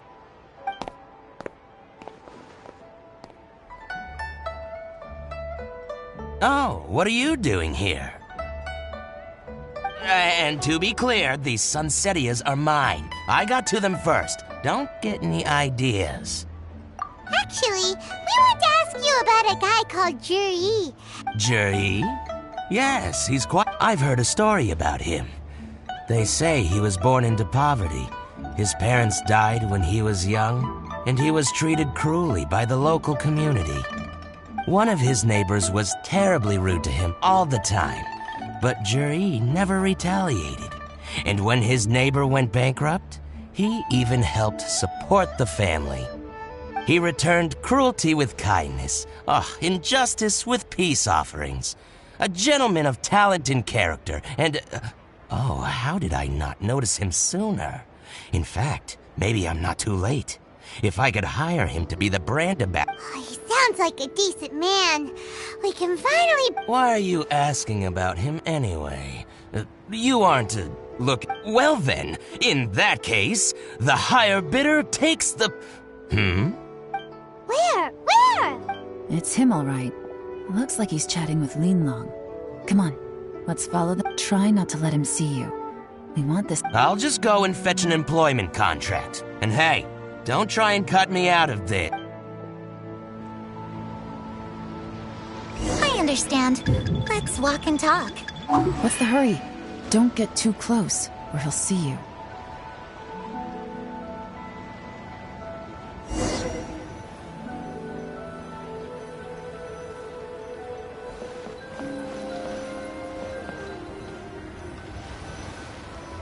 Try not to let him see you. We want this... I understand. Let's walk and talk. My friend, what can I get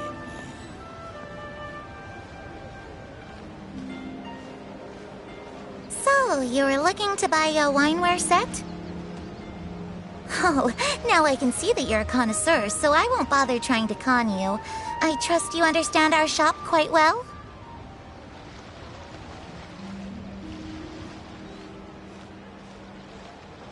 The truth is, an old friend of mine, who likes to have a drink now and then. He fancies himself as a man of culture, but doesn't care for needless extravagance. So I thought I might buy him a set of high-quality fakes. How very thoughtful of you. Leave it to me, then. Come and collect it at Shigu Antiques whenever is convenient.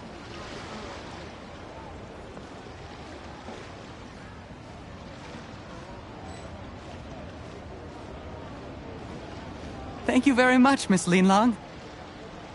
It's my pleasure, Mr. Juri. These days, it's quite rare for someone of your standing to still keep up with their old friends. It's nice to see. I'll be sure to pick out a good set for you. You can count on me.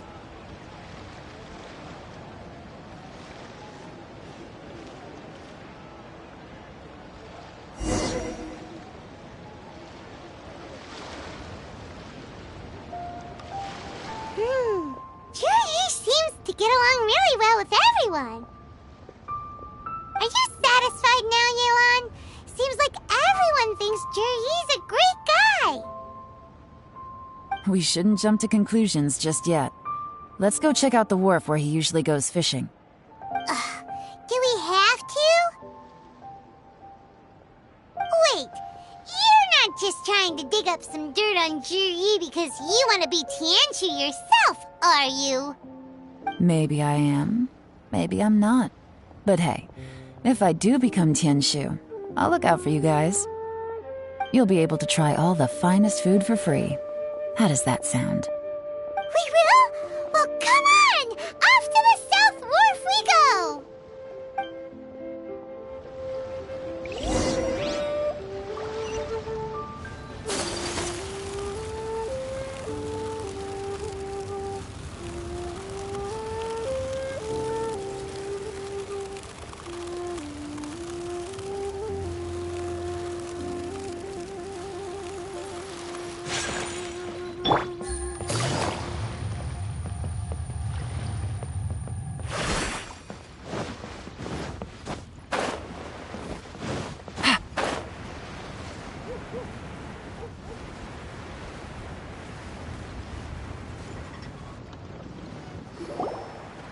The wharf is as busy as ever.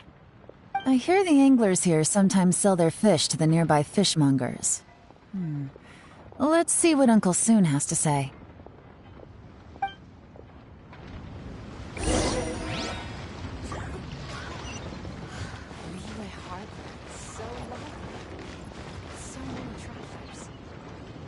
Welcome. What would you like to buy today?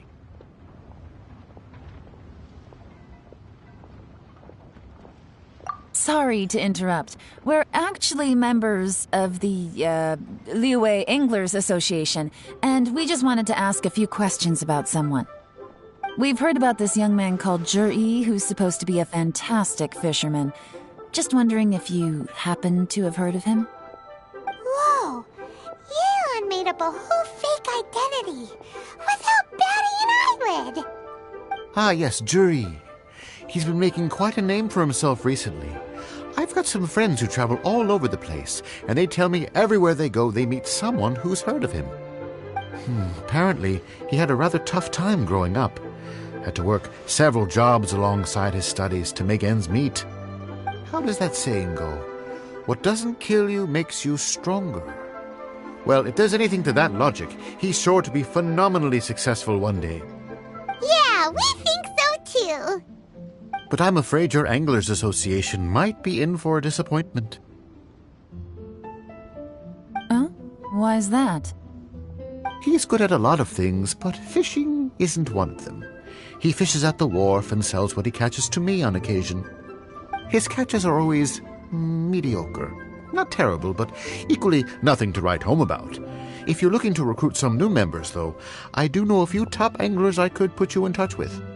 That sounds fantastic. I've got a couple of other things to attend to right now, though, so why don't... Sure thing. See you. Everywhere they go, they meet someone who's heard of him. Come on, let's keep asking around.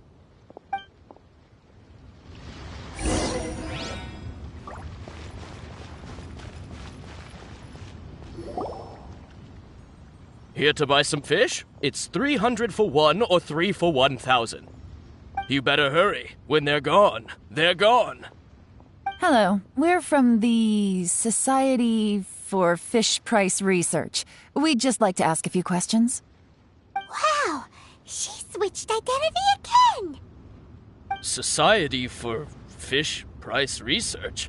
I haven't done anything illegal. Stay out of my business. Please, don't worry. We're just here to conduct a simple survey. We've heard about a certain Juri who's been selling fresh fish at low prices in this area recently. Do you know anything about this?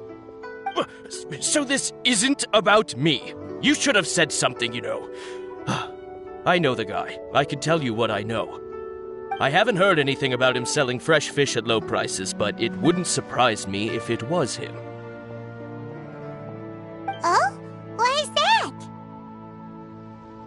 Because he's so poor. His parents died when he was very young, and his alcoholic father still owed a huge amount of debt. No one wanted anything to do with him. He was still a kid when he first came to the wharf. His clothes were ragged, and he had a bandage wrapped around his head. And he managed to survive, thanks to Uncle Tien, who gave him some food. But still to this day, he doesn't have a lot of mora to his name. I mean, he can afford to eat and everything, but you'll often see him haggling with others over just a few mora. So, I wouldn't be surprised to find out he's been selling a few fish. It's not like he catches much anyway, so it's not going to affect my business. Don't... You'd rather he didn't know? Well, I spoke to him once, briefly, and I just had a feeling that he really cares what other people think of him. I think he has pretty low self-esteem. But hey, it's hardly my place to say. Nobody's perfect. I just wouldn't want to upset him. That's all. I see. Well, thank you for sharing that with us. Not a problem. And just for the record, there's absolutely nothing wrong with the price of my fish. The more times you say it, the less convincing it becomes. Doesn't have a lot of mora to his name. Okay, let's keep going. Harbor is so lovely, with so many travelers.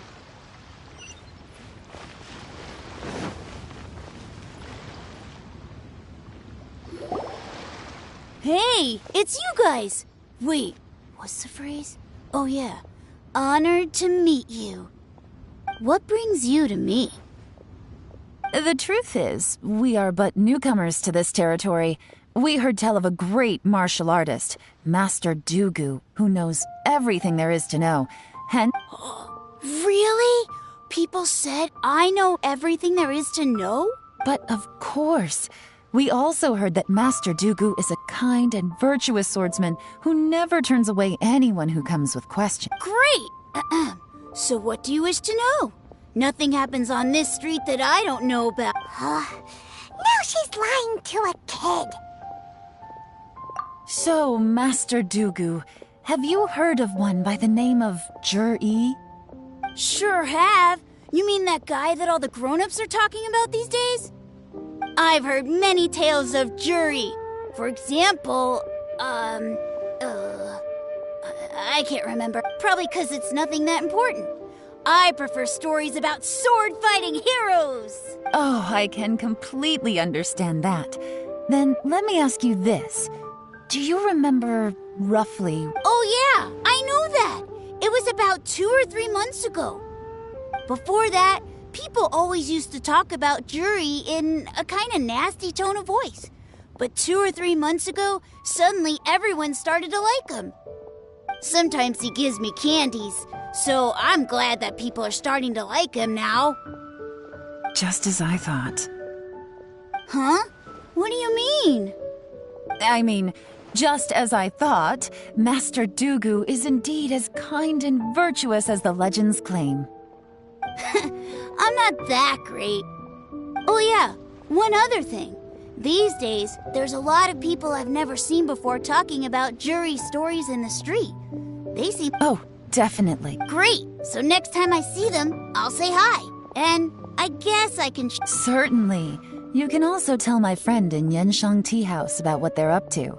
I'm sure my friend would also like to say... Thank you, ma'am! You're welcome. Well then. Until we meet again. Any of that? He seems to have a great reputation. Uncle Soon and Uncle Gao spoke highly of him. True. But the issue is, where did his sudden celebrity come from? It almost seems... Sudden? Too good to be true? What? So he returns cruelty with kindness and had to work to support his studies. These are the kinds of things that make someone well known in their hometown. But Uncle Soon said even his friends who travel far and wide hear about him wherever they go. That's a little over the top, if you ask me. Do you remember what Dugu Shuo said about Jur-E's stories? Clearly they left him with a good impression of the guy. But beyond that, he wasn't interested in the details. That's the reaction I would expect from any normal person. Plus, there's the fact that all his childhood... When you put it like... Of course, if that's all there was to it, I wouldn't look into it any further. Jur-E was born into a poor family. Paying people to get his stories out there is within the rules of the game as far as I'm concerned. The problem is, do you remember what Uncle Gao said about him?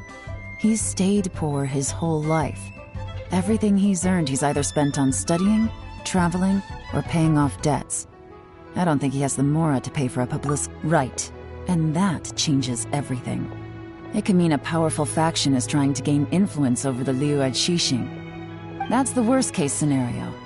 But all too often, the most pessimistic speculation turns out to be closest to the truth. Someone's trying to gain influence over the Qixing? That sounds serious. What should we do? Even if we asked Jur-E about it, surely there's no way he'd admit it. First, we need to find out who's supporting him. Don't worry, I've got a plan. Remember the current affairs and planning stage of the assessment?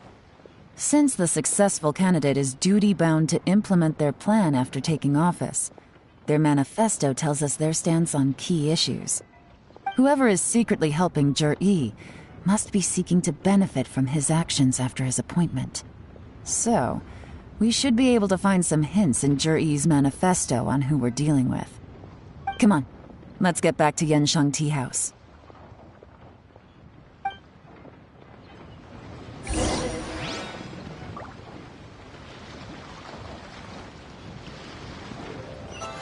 Liyue Harbor is so lovely.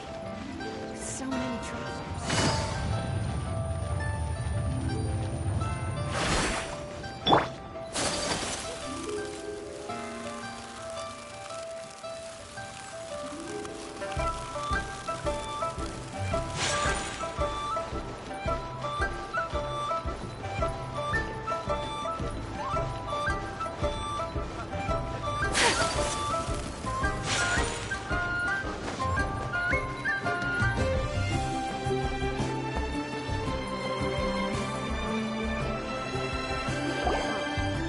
Zhi-Yi's manifesto covers a huge range of topics. Looking for details that don't add up will be like trying to find a needle in a haystack.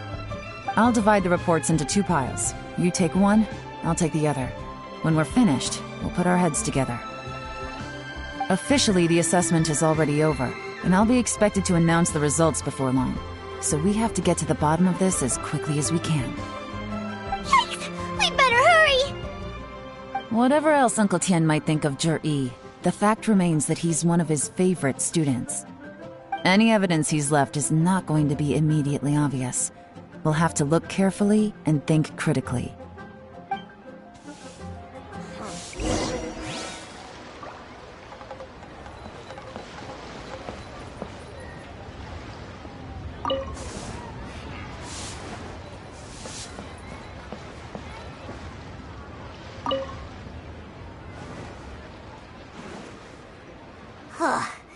Even though Yelan took half, this is still a lot to get through.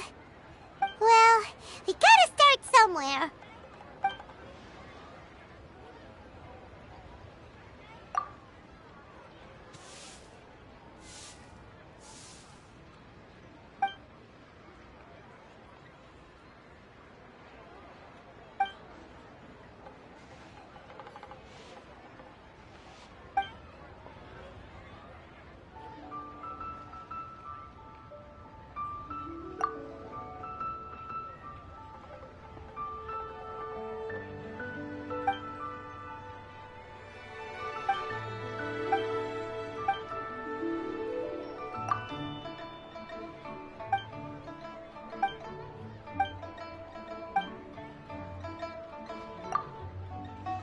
Oh, this reading is giving...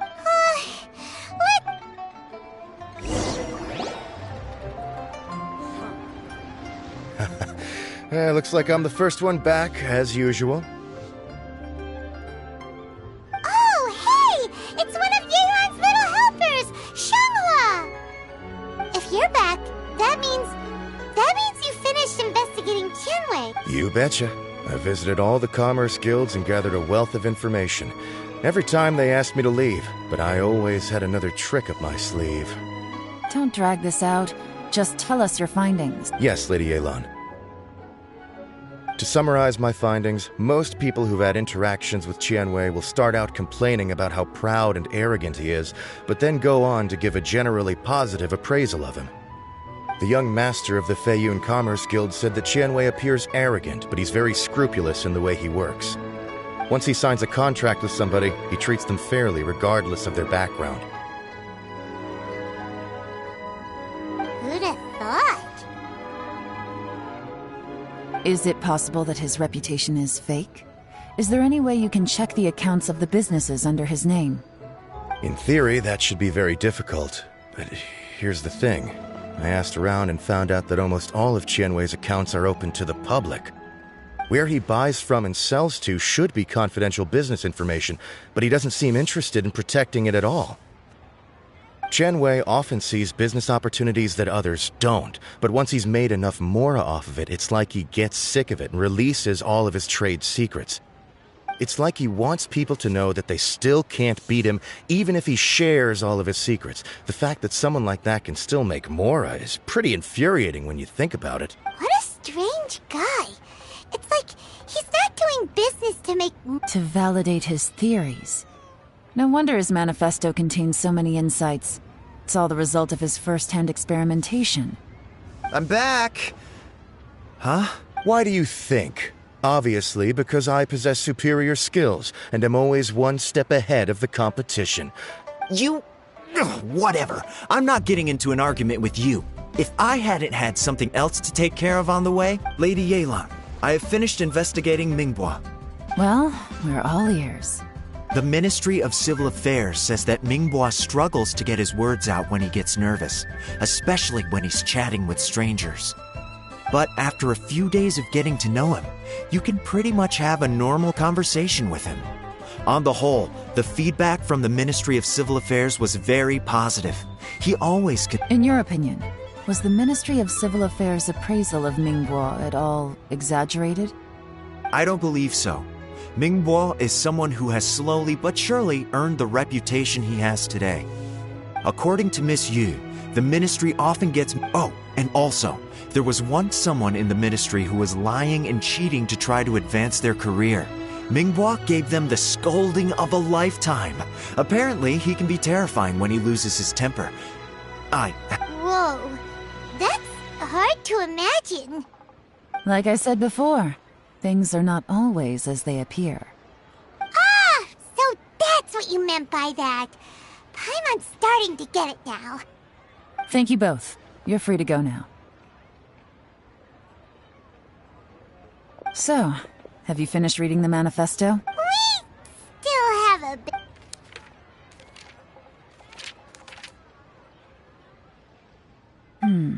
I can't see any immediate problems looking at the individual entries. The only one that strikes me as a little unusual. Qiangshu Pool has always been home to many secrets. Plus, Ajdaha one. At some point, a rumor began to go around that there is great treasure buried beneath Qiangshu Pool. A long time ago, with the approval of the Qixing, a mining team conducted an exploratory excavation there. So, did they find any treasure? None. The ruin was completely impenetrable. The only way they could have gotten through the solid rock would have been by blowing it open with a special kind of explosive. The technology wasn't mature enough at that time, so the excavation project was shut down and the treasure became a mere legend. Zhi-Yi's manifesto focuses on solving problems, and this treasure hunt seems extremely risky. Still, this one fact alone doesn't tell us much. Everyone... Excavation? Project? Treasure? Did we read anything similar in our... Oh yeah! Zhi-Yi said the Blackcliff Forge workers should get right of... Did he now? Well, that makes everything much clearer. So Zhi-Yi wants the Blackcliff Forge to excavate... Does that mean the Blackcliff Forge is Zhi-Yi's secret supporter? No, not likely. I've looked into the Blackcliff Forge before. They aren't involved with any powerful factions at present. They do possess some specialized explosives, but it would seem more trouble than it's worth to put so many resources into a risky project like this. Still, since the clues are pointing toward the Blackcliff Forge, we should see where they lead. We may well find something new. Qianwei and Mingbo both turned out to be completely different than what we thought.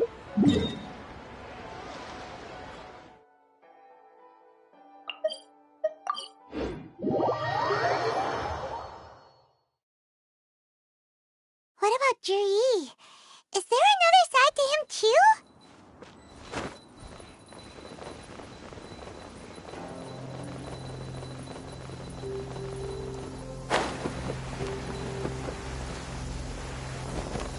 This is the Blackcliff Forge.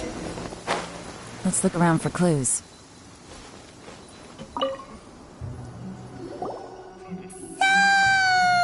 anything strange been going on recently? Excuse me?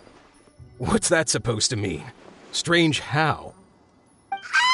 Just, stuff that when it happens, you think to yourself, huh, that was weird. Huh? I don't think we're going to get anywhere asking questions like that. Let's just take a look around.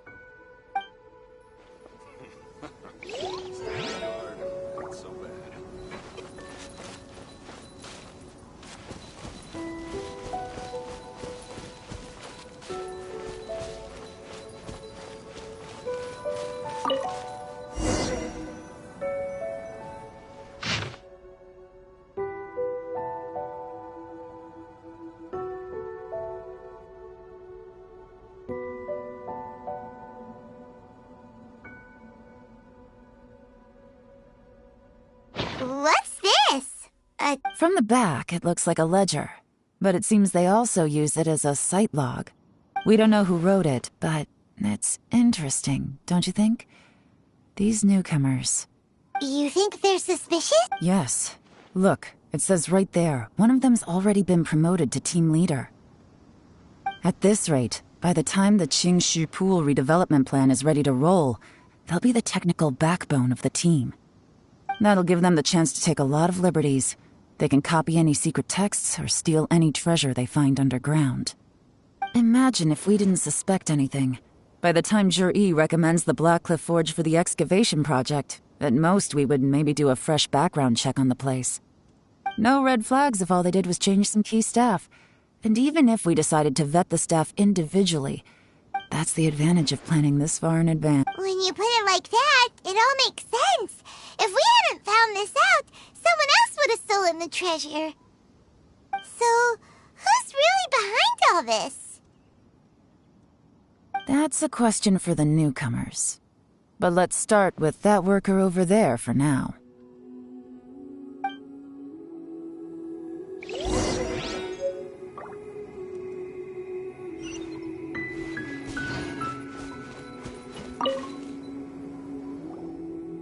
Excuse us. We want to ask you about the newcomers. You want them to teach you or something? I gotta say, these newcomers are in tip-top shape. Fast learners, too. They're picking up all the skills unbelievably fast. My only complaint is that they're always going out drinking at night, but they never let us join them. I guess they just need some time to adjust. I'm sure we'll get to know each other over time. They go out drinking. This area isn't exactly renowned for the nightlife. I'm guessing it's a long trip to the nearest tavern. You got that right. They tell me they go all the way back to Liyue Harbor to drink at Wanmin Restaurant. It rained after work today, so they actually stuck around at the site for a while. But as soon as the rain stopped, they went out drinking again. Hey, you're only young once, right? I say, if they can hack it, let them at it. Interesting. Let's go talk somewhere else. Looks like our hunch was on the Mora. These newcomers are very suspicious. Drinking in Liyue Harbor, huh? Some cover story. I'll wager they've been going to intelligence updates. Good thing it rained today. It means they'll leave footprints. I doubt they'd give themselves away that easily, but let's follow them and try our luck.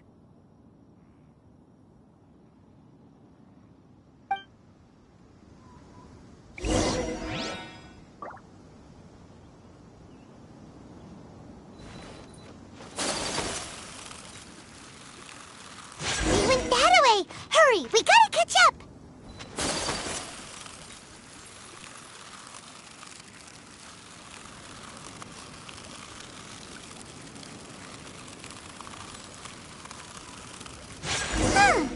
These footprints are heading towards Liyue Harbor. Maybe we were wrong about them.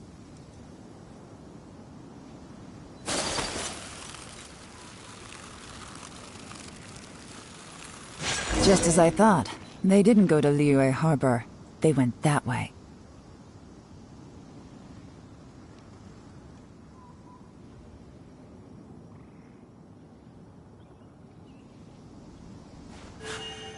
A blade embraces its duty, as a jeweler cherishes.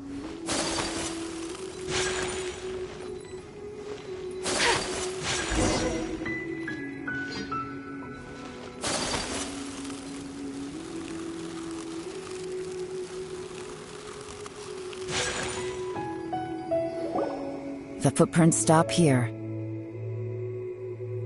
But, judging from the direction, I'm guessing their destination was that abandoned house.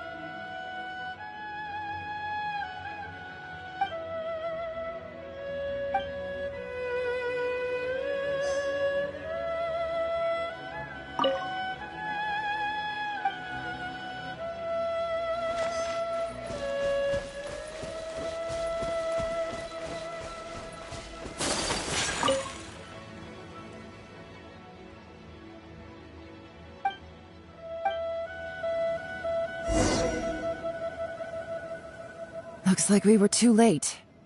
This has gotta be where the newcomers rendezvous with whoever they're working for. But all the evidence has been destroyed. Look at these ashes. Someone was burning documents not long before we arrived. Could there be anything left? Maybe the wind could have blown the fire out before everything was finished burning. The odds of that are very slim. It's practically impossible.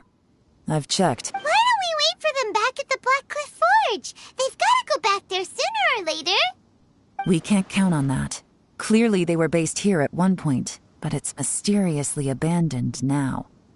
To me, that says that whoever's behind this has moved them somewhere else to throw our investigation off course. Darn! Guess this is where our trail runs cold. Make no mistake, the purpose of our trip wasn't to find any solid evidence. We just need to figure out who's behind Jur-E. I smelled something peculiar the moment I came in.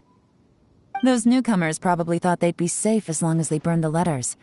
But what they failed to consider is that paper and ink from different regions produce different... Really? There is a certain place. Some wealthy people there put... when that fragrant ink is burned. Exactly. But it's all I need. Lady Yelan! Oh, thank goodness I finally found you. I thought I'd never see... Don't be alarmed. This is Upei. He's Wenyuan and Shanghua's. I sent him to look into Jur-E's regular contacts. Since Jur-E likes fishing, Upei thought he might know some of the fishermen and sailors, so he took a boat out to sea to... I left him a note at Yanshang Tea House telling him to look for me at Black Cliff Forge when he got back. If there'd been an ambush waiting for us there, it means we'd have had some backup. So, what did you find out at sea? Forgive my incompetence. I'm afraid I've come up empty-handed. I asked all the fishermen multiple times, but none of them had any interactions with Jur-E before. Then the waves got so choppy I ended up falling overboard. Fortunately, someone managed to drag me out. When I got back, I heard that you'd gone to Black Cliff Forge and might need backup, so I went straight there as fast as I could. Didn't even stop to change my clothes. Well, Uncle Tian said that Jur-E once bought a recipe from one of the fishermen. Did you hear anything about that at all? What? That's news to me. No, that's not possible. It's absolutely not possible. Lady Yelan, I'm telling you, I spoke to every single fisherman out there, and none of them mentioned anything about a recipe. Interesting. Then I wonder how that even more wonderful fish soup came about.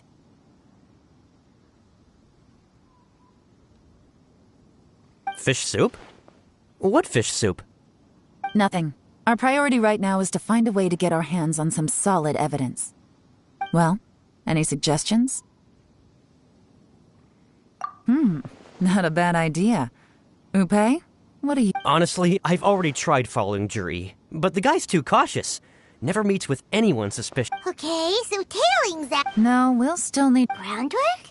When you've worked in intelligence for a long time, you'll understand that no one can stay on high alert forever.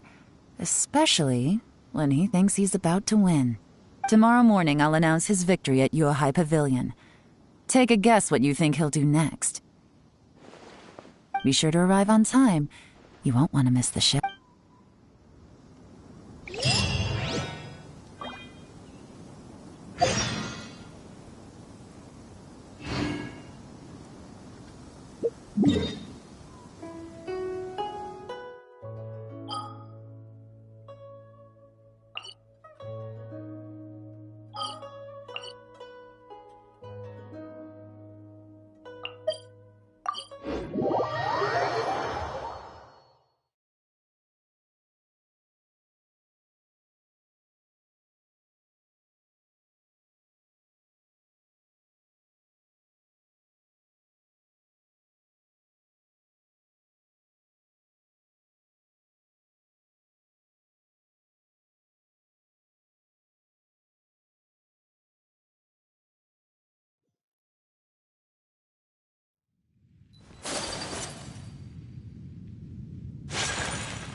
The smell coming from the mines has changed again.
A blade embraces its duty.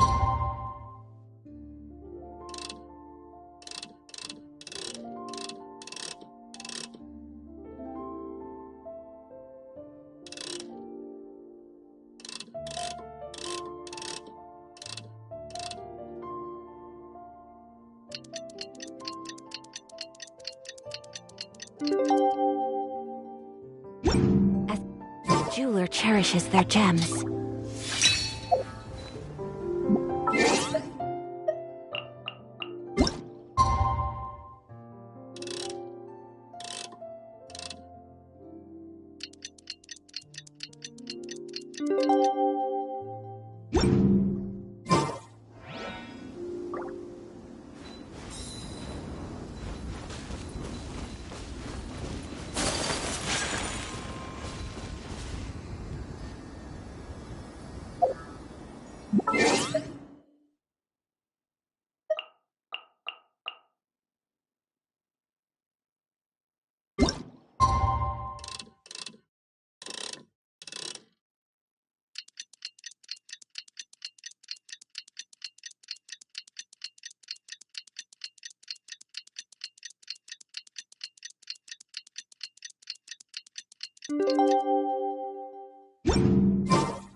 It looks like we're all here. Well then, Time for me to announce the results of the assessment process. I won't drone on about the importance of the Tianshu role. Suffice to say that Uncle Tian entrusted me with the monumentally important task of assessing the candidates. And now, it falls to me to give him a satisfactory answer.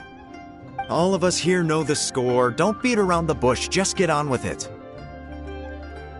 Qianwei has many pioneering ideas, but some of his plans are lacking in detail, and he easily gets into testy exchanges with other people.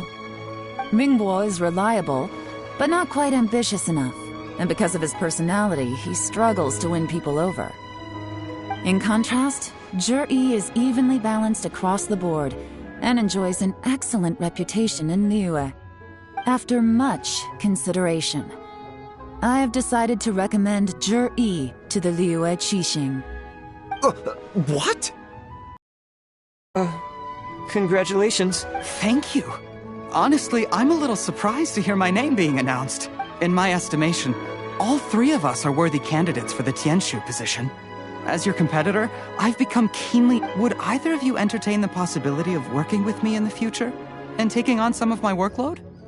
I'll have to see. I'm in a bad mood. This is the last thing I want to be thinking about right now. I don't mind, as long as I can help. Okay, well, that's all from me. Zhi, you'll have some preparation to do. It won't be long before you're informed of your official appointment. I hope you will work hard. I will live up to the Tianshu name. On this, you have my word. I should go. I need to pack my things, and then I think a celebratory meal is in order. Would anyone like to join me? Count me out. I'm not in the mood for... Zhi seems pretty relaxed now. This would be a good time to follow him. Hey, Traveler, tell me something. What exactly does that... If you can't answer that, I'm not accepting this I, also wouldn't mind knowing. Oh no, if we get stuck here, we won't be able to leave! Follow him. Yes, ma'am.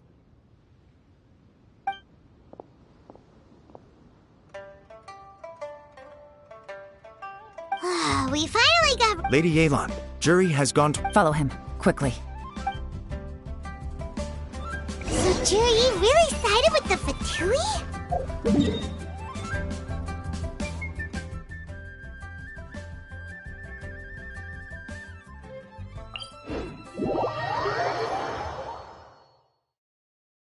But Uncle Tian thinks so highly of him. Why would he do this?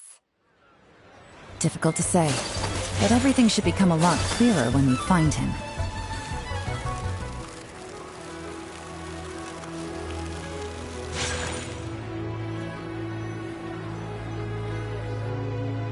I'm sorry, Lady Yelan.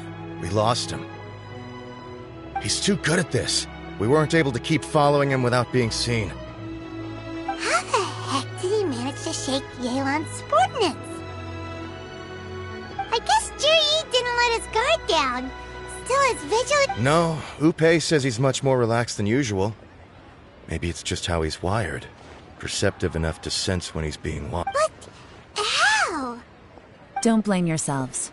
Let's not forget he was trained by Uncle Tian himself. Evading detection is not an unusual skill for him to have. If I'd asked you to tail Uncle Tian, you'd have ended up at a dead end too. It's fine. So, where did you lose him? Xinyue kiosk. He only went in briefly. Upei and I were watching outside the whole time. A few moments later, a man dressed in a completely different outfit came out. Upei had a feeling that it was him, but we couldn't get close enough to check without blowing our cover. I figured that if we spooked him, so I stopped Upei. Good work. The fish didn't take the... Let's go to Xinyue.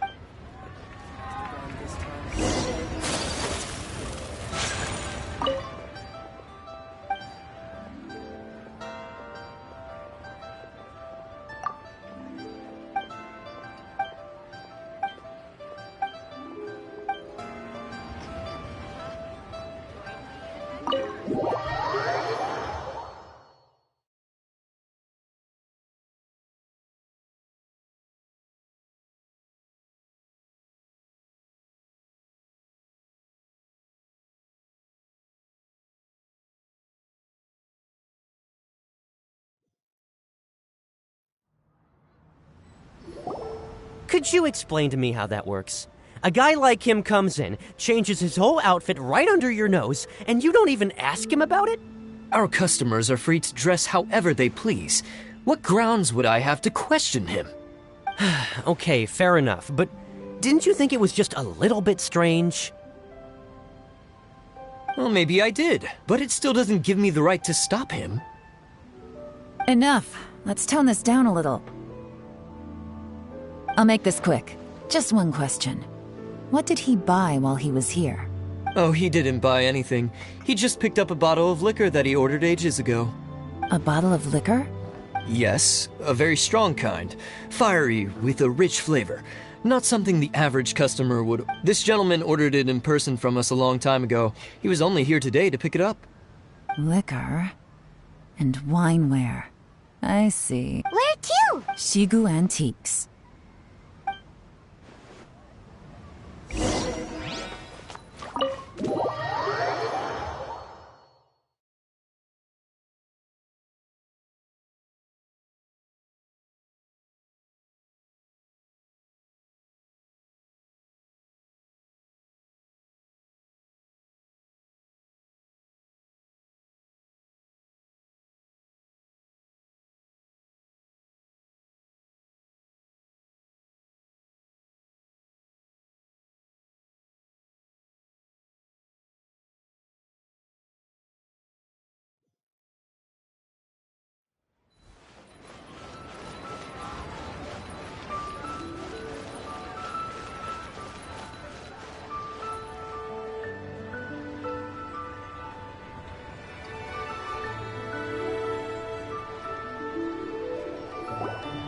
Hey, Miss Linlong. Sorry to bother you.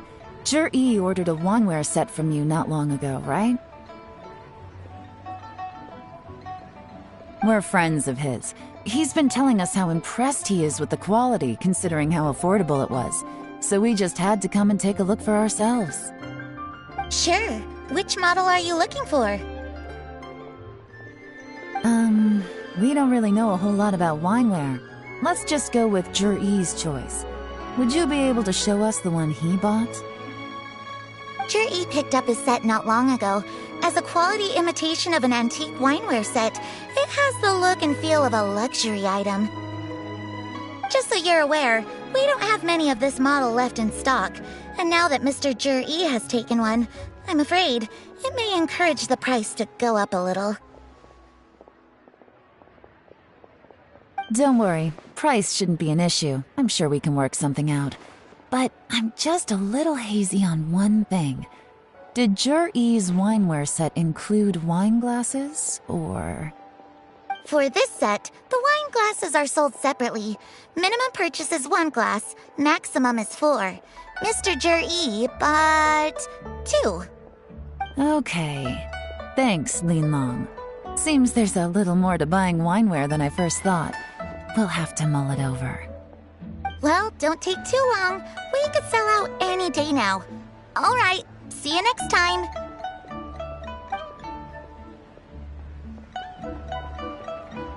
This is turning into a real headache.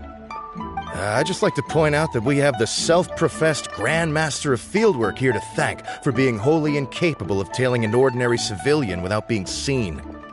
It's not like you did any better. My specialty is information trading, okay? I don't have the physical agility. What's your excuse? Yelan, so has the plan failed? Oh, if we can't figure out where Jerry went, there's not much we can do. But why was he buying liquor at Shinue Kiosk anyway? To celebrate?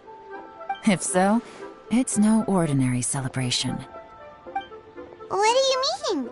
First of all, Zhi isn't much of a drinker. On some level, he hates alcohol because of what it did to his father. If he was just looking to celebrate by... No.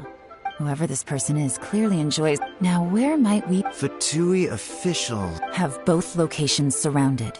Lady Yelan, is it time for us... Get with the program, would you? This is a covert, in which case...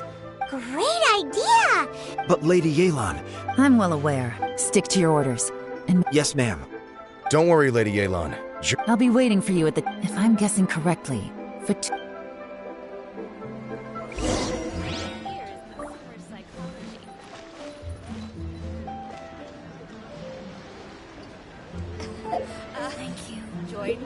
Adventurers Guild.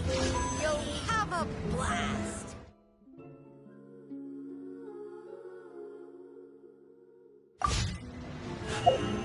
A blade embraces its duty, as a jeweler cherishes their gems. The key here is consumer psych.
Adventurers Guild. You'll have a blast.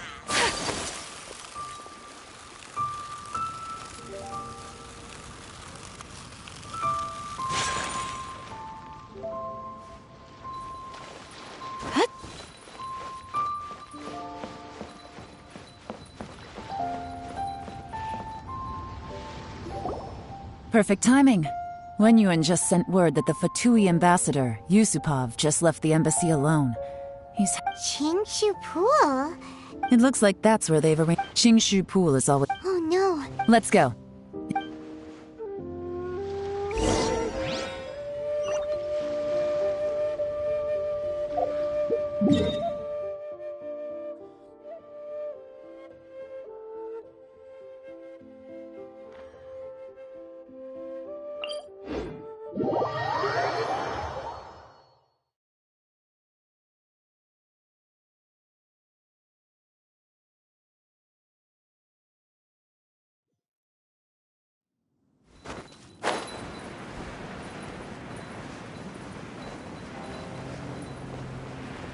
This is Qingshu Pool, full of ruins, crawling with monsters. Anyone with any sense steers well clear of this place. I've looked into the place before. There's a worker's entrance somewhere around here. Follow me.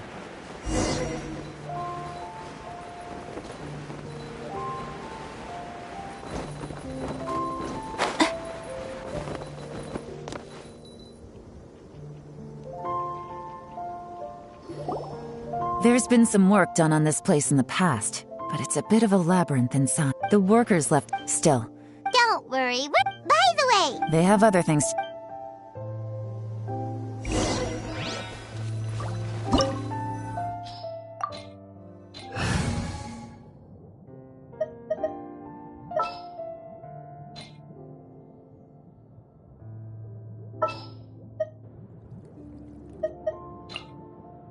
May knowledge guide you.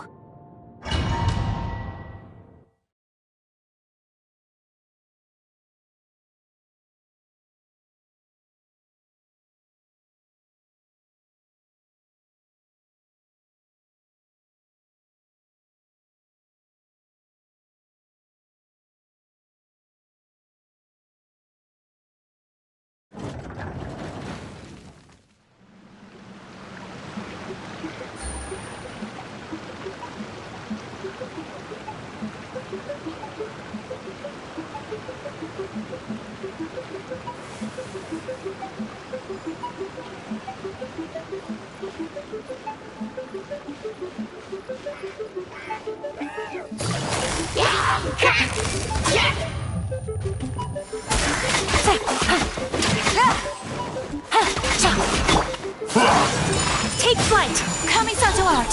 Surrender!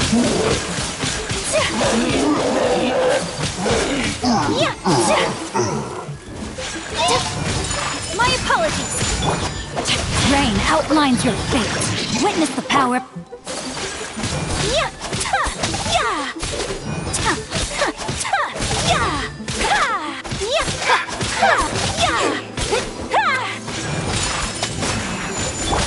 Gotcha! As I expected. But this shouldn't be too much trouble.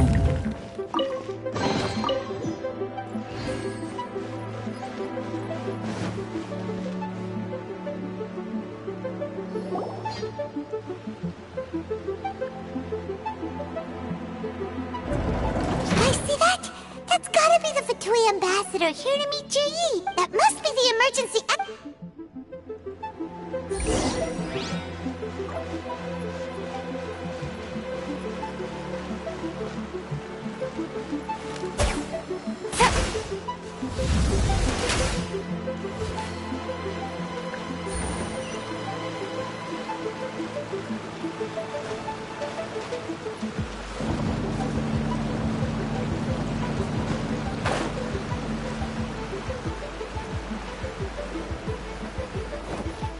This is the construction workers' emergency access route, but it's closed tight.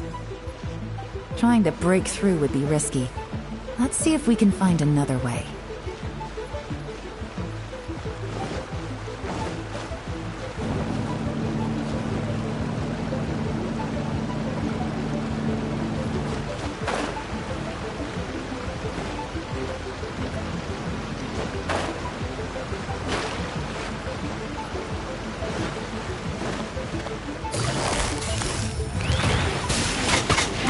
Things are about to get dicey.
The water's gone down. Hey, look! Is that another way?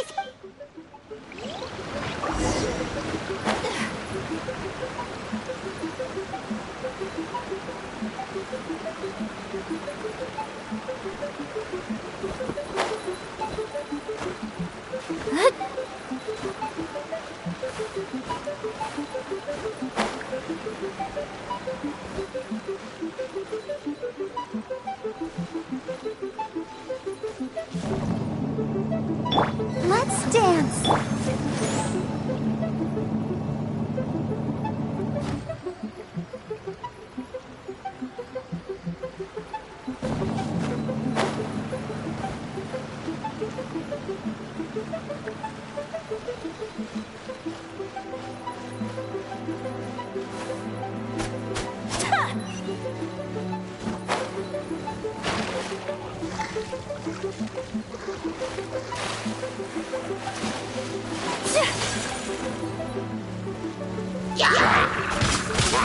Sakura swirl!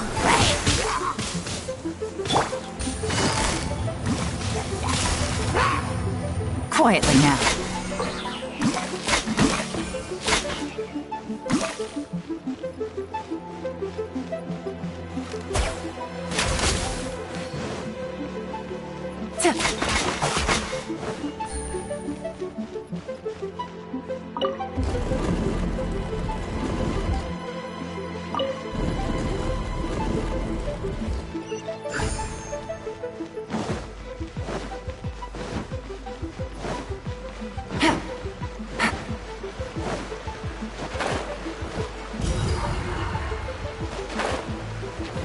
Take it easy.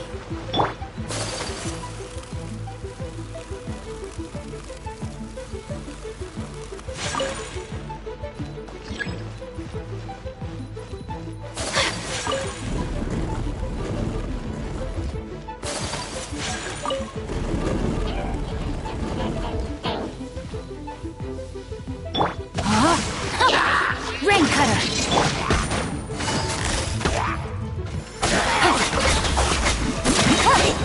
Here comes the catch.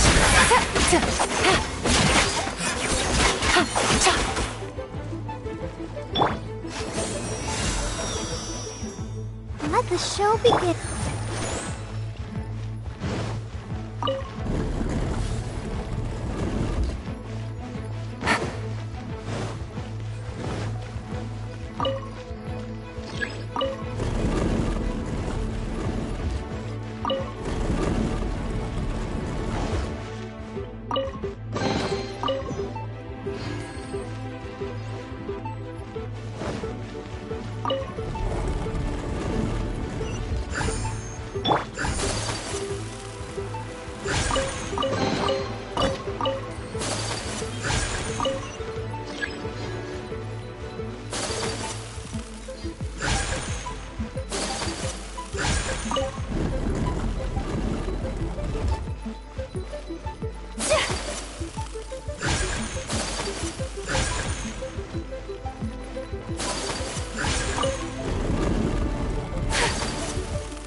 The water's flowed into the groove, and now the statues have lit up. Okay, now we should be able to move the statues.